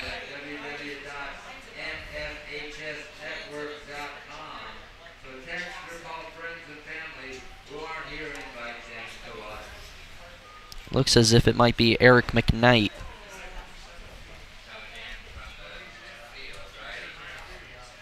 McKnight was the right fielder. And it will be McKnight on the mound. 10 appearances, 5-3 with a 2.01 ERA, 31 and a third innings to his credit.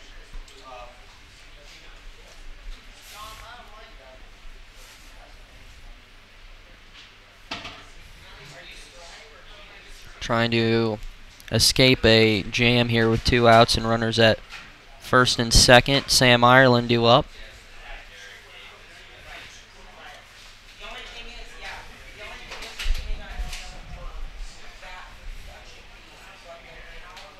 Ireland will be the first batter he faces.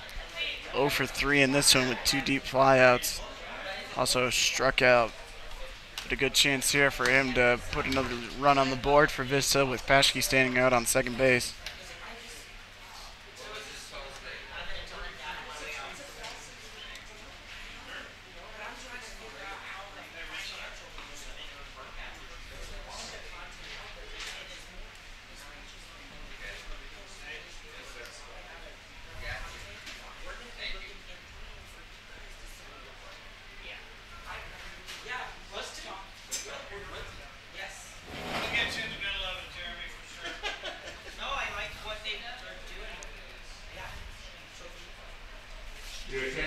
So now coming up to bat, Sam Ireland, as previously mentioned, 0 for 3.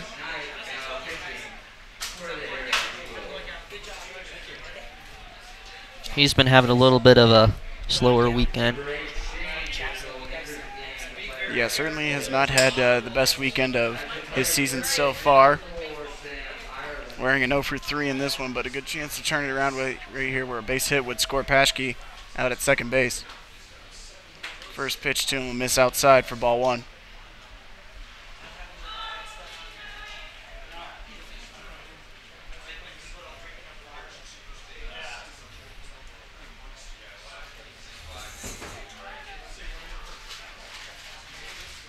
Paschke and Stahl both taking off. The throw to third base, and Paschke is in there in time. High throw from the Swipes back. catcher. Able to sneak in there easy, and now just like that, 2 runners in scoring position for the Golden Eagles, and very rarely this weekend have they put runners in scoring position and not brought them home. So it'll be a 1-1 count with 2 outs, runners on second and third. Ireland up at the plate, pitches in the dirt and swings at that one for a strike, makes it a 1-2 count. Certainly fooled him there with that one as he swung at one in the dirt.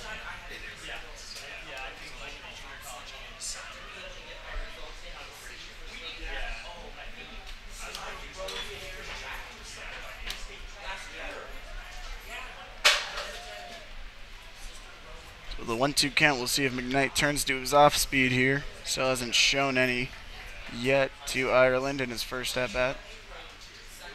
Misses inside with that one for a ball. Evens count at 2-2.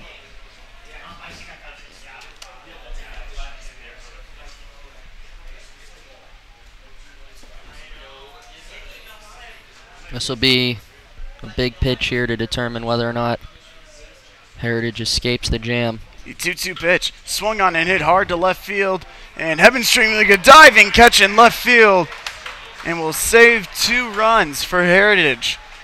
Perfect opportunity for Vista. Just a great hard hit ball, and Heavenstreet able to just get down and make a great play defensively. But now here comes the guy we've been talking about all day long, Jack Liffrick. If he can record these last 6 outs,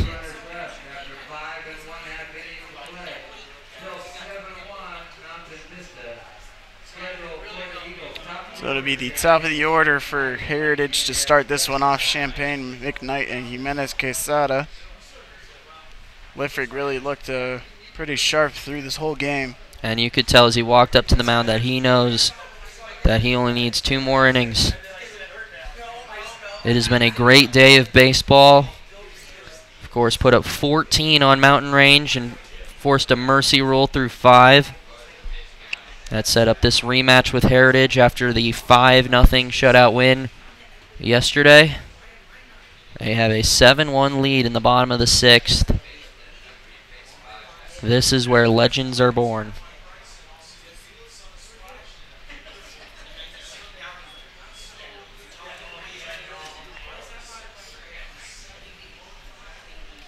So it'll be Champagne to start it off for Heritage here in the bottom of the 6th. 0 for 2 with a ground out, but did reach on an error.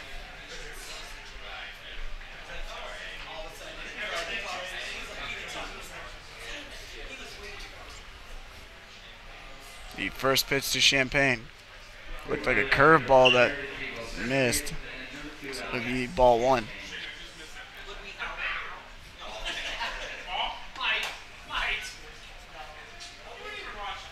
The 1-0 pitch. Swung on and hit into the gap in right field, but a diving catch by Price out there in right. Great job by Trevor Price. Cinco Moss. Great play there by Price. Had a great reaction to it and laid out for that one to record the first out here of the 6th inning. That was a great play. That is that defense just coming through again. So McKnight will come up and hits a high pop-up right into shallow left field, and calling him off will be Zach Paschke to make the second out of the inning. They're escaping here in a quick inning. 4 more outs, Mountain Vista. Shortstop Jimenez Quesada coming up to the plate. He's 0 for 2 with a ground out and a fly out. Hit the ball pretty hard though in this one. Fortunately, nothing to his credit. First pitch slider misses for ball 1.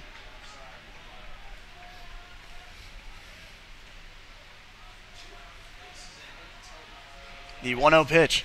Swung on and missed by Jimenez Quesada. Took a big swing at that one and came up empty. So to even the count at 1-1 with 2 outs and no one on base. The 1-1 pitch from Ireland. Ground ball right to Stahl.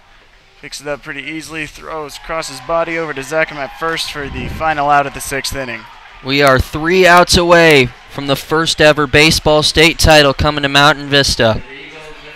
I don't know if you could hear it, but you can hear the sound of Heritage fans gulping, knowing their time might be running out. So it'll be the 4-5-6 here for the 7th inning. And so we're going to have Bryce step out here for a second, and the great Brian Shockley will be joining me here for the 7th inning. And barring any big inning here for Heritage, likely will be the last inning that me and him call here for Mountain Vista.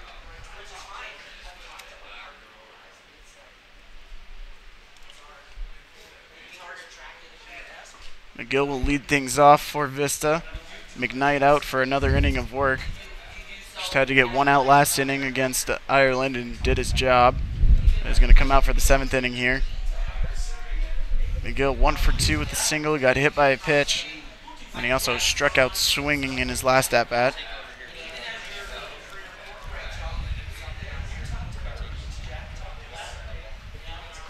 Yeah, Grant McGill got that huge 4th inning going for the Golden Eagles. That 6-run inning that has been the difference in this game.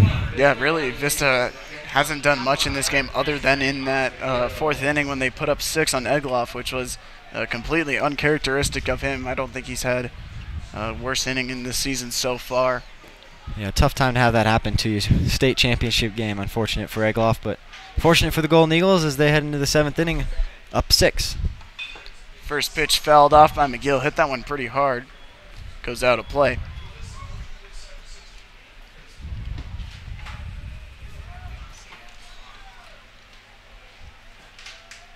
So now the 0-1 pitch to McGill. Swing and a miss. Yeah, McGill's found himself in a quick 0-2 hole here. As he's just going to probably try and put one in play and make the defense do some work. Certainly really is what he needs to do. Heritage with not the best defense in the state for sure. So he pops one back. Made a lot of errors in the season and really has hurt him a lot. In that first game against Mountain Vista, they had 4 errors. Vista scored 3 runs off of it, and that made all the difference. Swing and a miss there. Big swing from McGill. Silly. Yeah, that ball was low and away, and he got McGill to chase pretty hard on that one.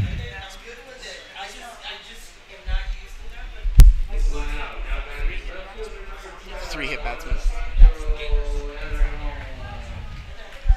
Alessandro Aragon coming up to the plate now. We've seen him hit some hard balls over that left field fence earlier in this tournament, and he fouls one off here. Yeah, certainly has been hitting the ball well. He's got a pair of home runs in the past couple of games. One of those two really was the factor in that Rocky Mountain game. Tied the game up in the 5th inning as he's down an 0-2 hole early here to McKnight. Yeah, he was the only one to actually hit well against that Arapahoe team. He had that big bomb into left field that got the only run on the board for the Golden Eagles in that game. But nonetheless, they fought hard and battled back and found themselves in the championship game. Good take there by Aragon on a tough pitch to lay off right on the outside part of the plate. So it'll be a 1-2 count now. And the pitch from McKnight swung on and hit hard and gets right past Jimenez Quesada. So it'll be a base hit for Alessandro Aragon. It almost looked like Jimenez Quesada just needed to shuffle his body a little bit and catch that one right at his chest. I mean, he almost tried to just play it off to the side too much. Yeah, he didn't really get in front of it, and I think that hurt him when he was trying to make that play. Nonetheless, it was a good line drive from Aragon, and he finds himself on base. And so with Aragon standing on first now, it'll bring up the first baseman, John Zackham. 3 for 3 on the day so far with 3 singles.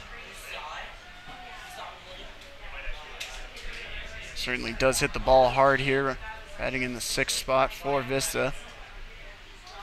First pitch. Big swing. Wow. Oh. I think he was looking at the fence with that one. I mean, he was looking way out in the left center field after that swing, so he was hoping to crush that one, but good job by McKnight to blow that one by him. Came up empty there, so it'll be an 0-1 count here to Zackham. And the pitch will be outside, back pick over to first. Aragon back in time.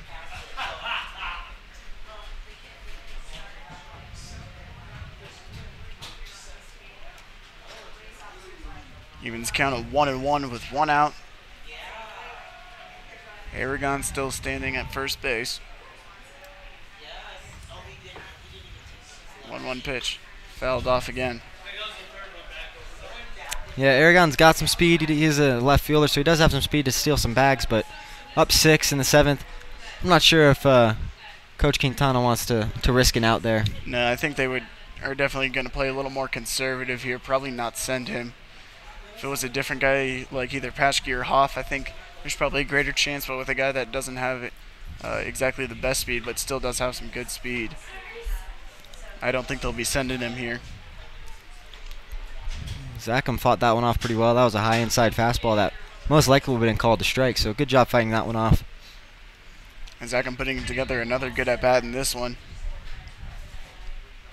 Spoiled that pitch from McKnight. So we'll get another chance here with the 1-2 count.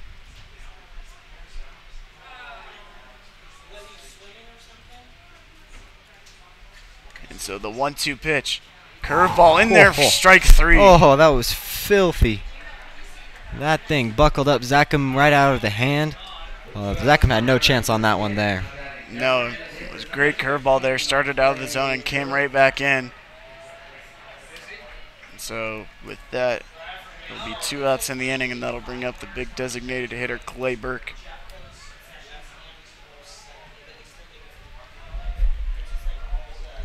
The first pitch to Burke, inside, ball 1. Burke 1 for 3 on the day with a flyout, a double, and a ground out. Certainly helped out the Eagles in that big 4th inning, as this one nearly hits him here. Yeah, he's getting some crack from the dugout telling him to wear that one. They want as many base runners as possible. He does hit him. That would have been the 4th hit batsman for Heritage. Burke working a 3-0 count now. So yeah, 3 of those coming from the starter Egloff, who just was not on his sharpest of games today, unfortunately. So he kind of fell down a little bit in the 4th inning, giving up 6 runs to these Golden Eagle sticks, and those 3 hit batsmen in that 4th inning did not help his cause at all. The 3-0, right down the middle for strike 1. given that they're up 6, wouldn't be surprised to see Clay Burke have the green light here on a 3-1 count. If it's there, they probably trust his bat and his power to drive one deep, and we'll see the 3-1. Swung and missed. Good pitch there. Clay Burke just could not find a way to square that one up, and it's now a full count. Good job by McKnight to battle back here.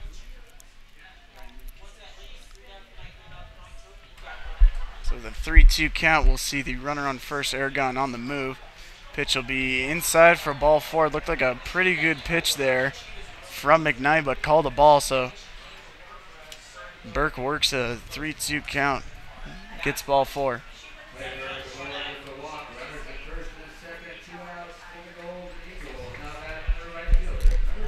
So it'll be Trevor Price coming up for the Golden Eagles.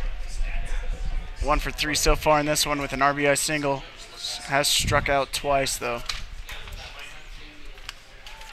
Yeah, Trevor Price had that great line drive down the left field line to bring in an RBI in that 4th inning, and he's going to take one for the team there, as that one's going to shake him up a little bit, but his teammates love that, and Trevor Price is going to find himself on base again.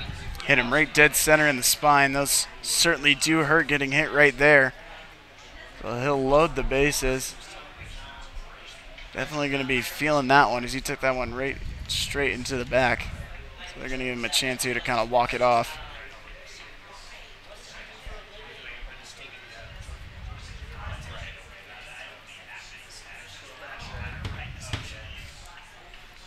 And so it looks like they might be subbing Jamison out, as the first base coach was waving towards the dugout, and it looks like Cooper Jamison will come into the game for Trevor Price, as Price was shaken up a little bit by that one.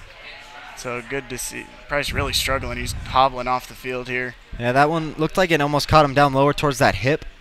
And, you know, Trevor Price being that outfielder, he needs his speed. He loves his speed. So you gotta feel for him, and hopefully he'll be okay and come back in the field. But nonetheless, Cooper Jamison going to take his spot and go out and run the bases for him. Bases loaded now for the Golden Eagles. 2 outs, though.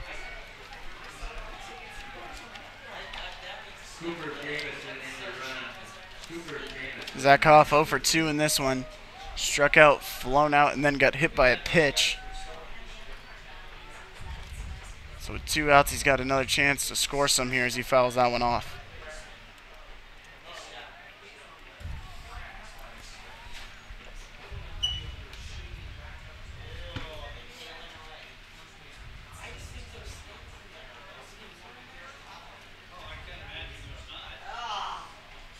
Umpire went out to the mound, I think, to give McKnight his choice of balls there.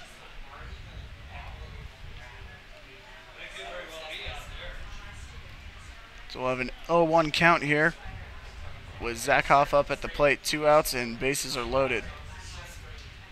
This one hit hard to the shortstop. Jimenez Quesada, tough hop, but makes a good play and throws over to second to get the final out of the inning.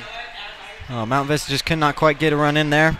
Great opportunity with bases loaded, just unable to execute there. So the Golden Eagles will trot out, likely for the last time in the season, unless Heritage puts up a 6th spot here in the 7th.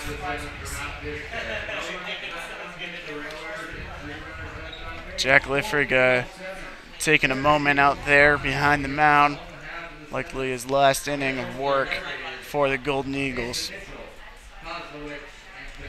It'll be Mitchell, Koslowitz, and Kaminsky.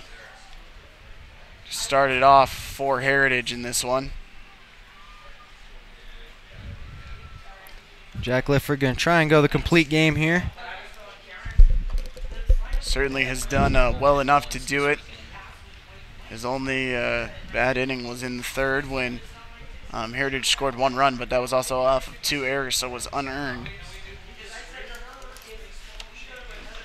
The meat of the lineup coming up for Heritage is it's Mason Mitchell going to lead it off, followed by Gunnar Kozlowite and Connor Kaminsky. So the 4, 5, 6 batters going to try and lead it off, and they're going to need a contribution from the whole batting lineup if they want to get back in this game. Certainly are going to have to. Really, they're going to have to almost bat around to stay in this one. As we see Burke as well as Sheeran trot down to the bullpen. I think that's kind of a just-in-case thing. Yep. if Lifford gets high in pitch counts or gets in a little bit of trouble, they want Sharon to come in and shut this thing down. So Vista fans on their feet down the third baseline. The first pitch is fouled off by Mitchell. 0-1.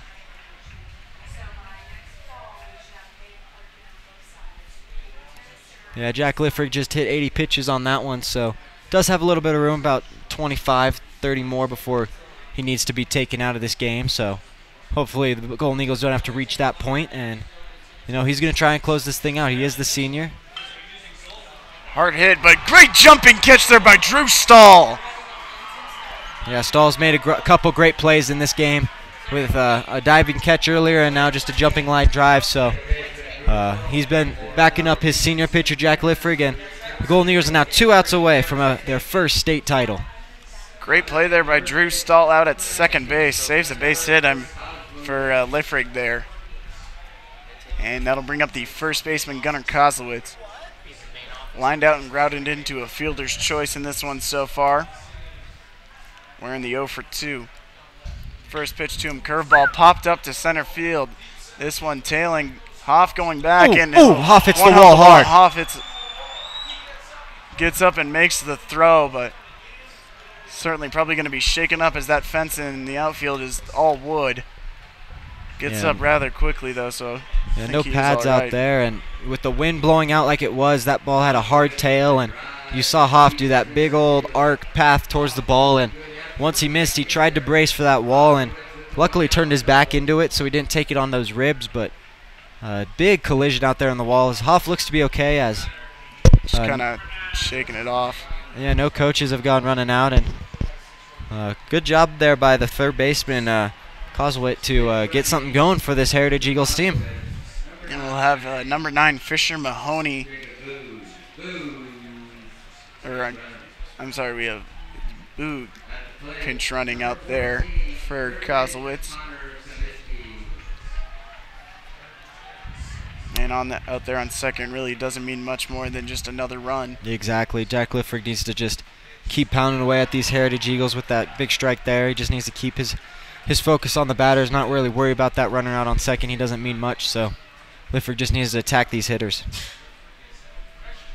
Lifford been doing a good job of that so far in this one. And it'll be foul.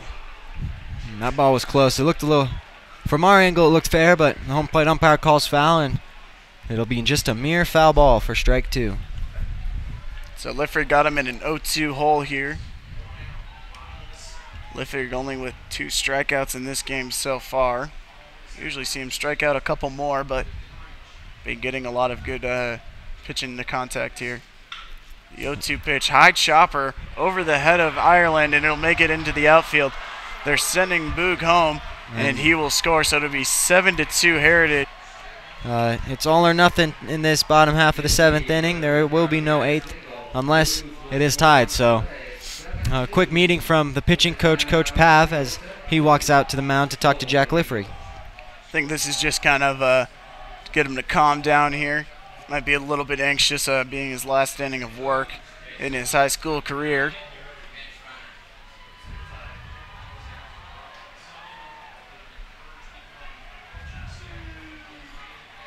And so Jimmy Heavenstreet will come up to bat. Grounded out twice in this one to the shortstop as well as the second baseman. Heritage just looking to continue this inning, try and get Heavenstreet on any way he can. First pitch to Heavenstreet, swung on and missed. Good off speed there to start him off. Yeah, I would assume that mound meeting from pitching coach, Coach Pav, was just a, let's keep calm, we're still up by 5, let's get some ground balls, some strikeouts, and get out of here. Second pitch to him, misses high and inside. Evens the count at 1-1.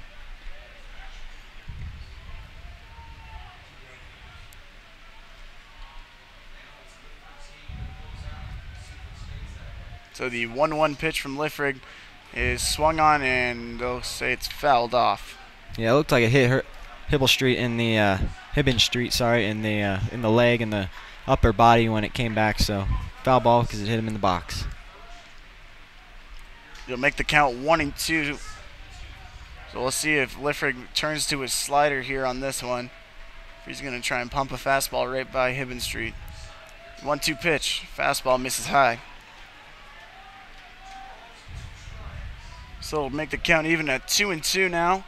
With 1 out, Hibbin Street standing on first. Or I'm sorry, not Hibbin Street. Kaminsky standing on first base. Hibbin Street up to bat. And a good slider, but called a ball. It was outside a little bit. It started breaking on that outside corner and just kept tailing away. So I think that was a good call. So it'll make the count full 3-2. And the payoff pitch from Liffrig swung on and grounded to first base, but it'll go foul. And ooh, Liffrig tripped over himself and turns around and does some push-ups there. Yeah, he wanted to show he was okay after tripping over his own feet there, I guess, as he went to cover the bag. But nonetheless, he does some push-ups to regenerate himself, I guess. And that's what he meant to do right there. Was exactly. Just get down on the ground and get a little strength and conditioning in. Exactly. So I'll have a 3-2 count again. The pitch swung on and missed for strike 3. Big strikeout for Jack Liffrig, getting Hibbin Street to swing and miss on a full count. And so Heritage down to the last out of the season. The catcher Ryan Hutchinson up to bat. 1-for-1 singled and got hit by a pitch in this one. Infield playing at normal depth. Mountain Vista fans on their feet. They know what this next out means for their team. First pitch swung on, ground ball, and it'll go foul. Out of play. First pitch swinging was Hutchinson, and certainly thought that one might have dropped fair there for a second. Ireland would have had to make a tough play. It'll be an 0-1 count here to Hutchinson. Vista fans on their feet. Yeah, Liffrig's want him to put him play, I think. That's going to be down low and away, but I think that's what he wants to do. I think he wants Hutchinson to swing. He doesn't think Hutchinson can do too much damage with his bat, so he's just going to make him put it in the play where his defense has backed him up all night. Zackham not holding on the runner at first, just playing defensively here, and that one's in there for a strike, so it'll be a 1-2 count here. And Heritage down to their last strike of the season. Jack Liffrig looking to complete the game with this one. And now the 1-2 pitch. Swung on and hit to third base. Ireland picks it up and throws over to first. And Vista has won the state championship. The Mountain Vista Golden Eagles have won the state championship. Great dig by John Zackham there to secure the deal. Sam Ireland did not have the strongest throw over into the corner, but nonetheless, Zackham digs it. Jack Liffrig gets the win, and Mountain Vista wins 7-2 and claims their first 5A state title in school history. Incredible game there from Jack Liffrig. He's going to get the player of the game in this one, throwing a complete game with no earned runs.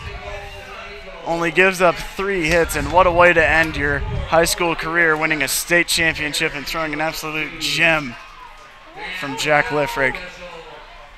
Yeah, what a all-around effort from all these Golden Eagle players, and hats off to the Heritage Eagles. They had a fantastic season, runner-ups in the state championship game, but hats off to them as they've played a phenomenal state tournament.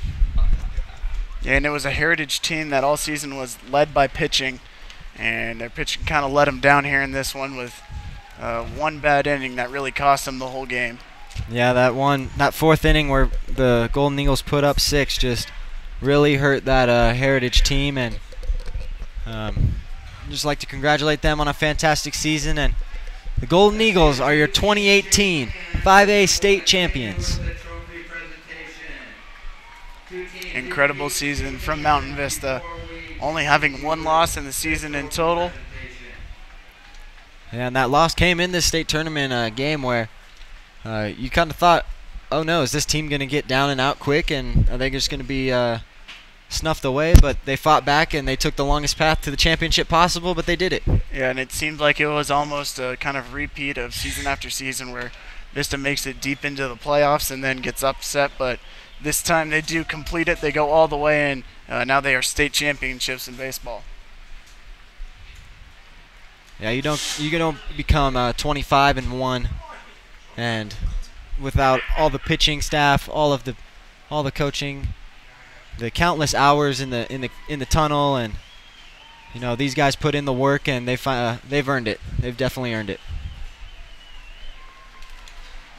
At this time, ladies and gentlemen, if we could please direct your attention to the home plate and first base area for the presentation of this year's trophies. Of the presentation here of the trophy to Mountain Vista.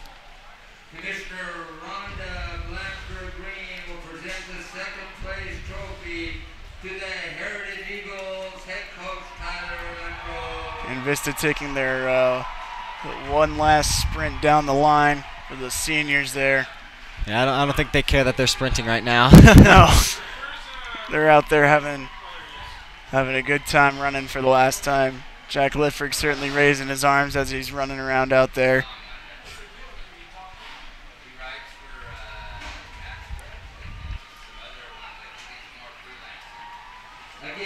All the boys just coming around screaming there. So the commissioner of Chassa out there delivering the second place trophy to the Heritage Eagles. Certainly not the best feeling getting that second place trophy. But it's still a trophy, and they should be very proud of their season.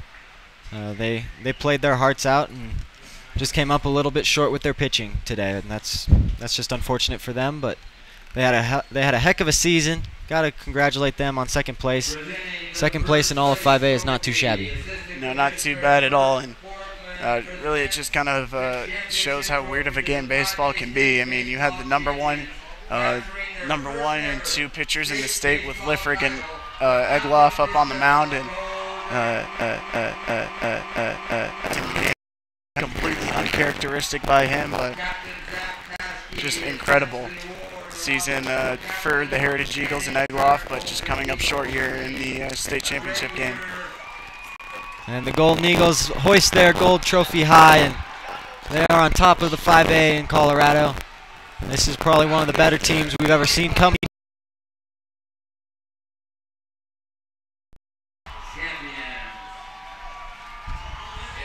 It was a close game up until that fourth inning, and then Vista broke it open.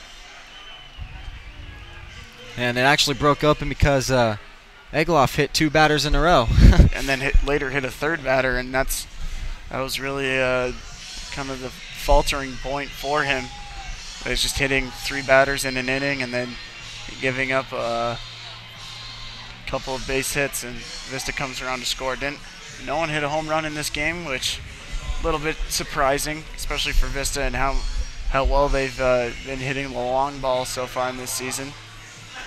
Yeah, that is a little bit surprising considering how much they like hitting that long ball. Really, it was the small ball that won them this game today, which was kind of a different way to win. But in the state tournament, you got to find every way to win possible, and that's what they did today against a good Heritage team. Yeah, and small ball certainly paid off for them in this one. I mean, the first run scored of the game was for Vista, and it was Grant McGill that got on first base. Patrick Colton came up and had a sac bunt from Alessandro Aragon.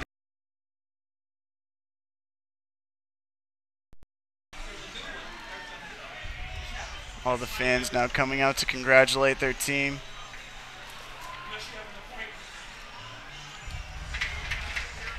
Yep.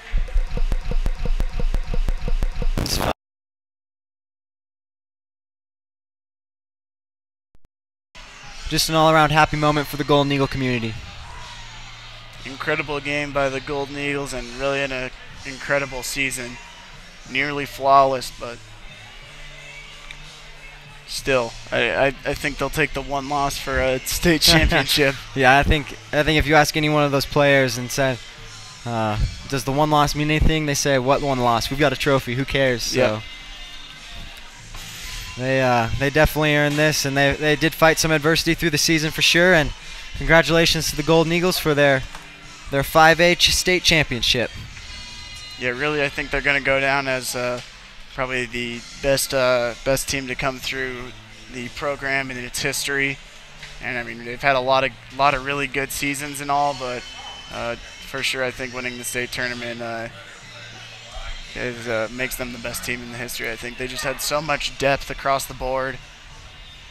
Yeah, I think winning the game and actually grasping the trophy is what makes them the best team to ever come through Mountain Vista. I mean, talent-wise, I think we have had better teams for sure, but the way these guys play together and play for each other is, I think, what makes them so special, and that's what allowed them to become 25-1 and win a state title.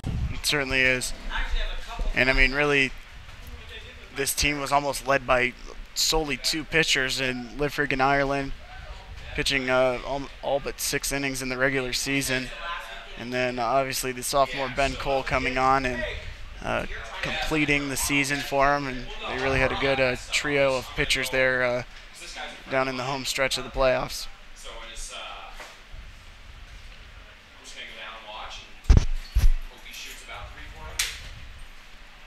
Mountain Vista is losing a fair number of seniors, basically the biggest one being shortstop Zach Paschke and pitcher Jack Liffrig.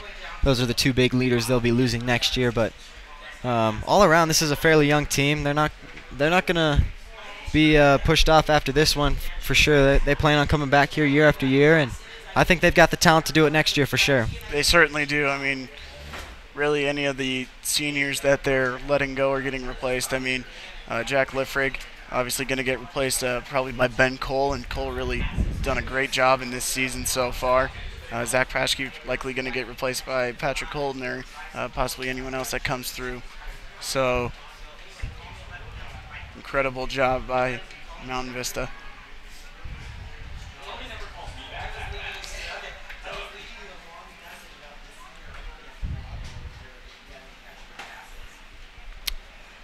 Well, being a senior, Jack, I think that was a great way to end our Mountain Vista sports broadcasting careers. Calling a state championship game. Can't get any better than that. No, certainly cannot. And we certainly do thank all of you fans that have stuck with us here through the years and a lot of our technical difficulties and some of the inabilities to get a couple of the games up here and there. But we do appreciate all the support that the school and the community has given us. And it's been really fun to see this program grow as it has when I joined as a sophomore to where it's at now. Agreed. And I think I speak for all of us at Mountain Vista Media. We thank you for joining us. And for the last time signing off, it's Brian Shockley and Jack Shower. We'll see you next time.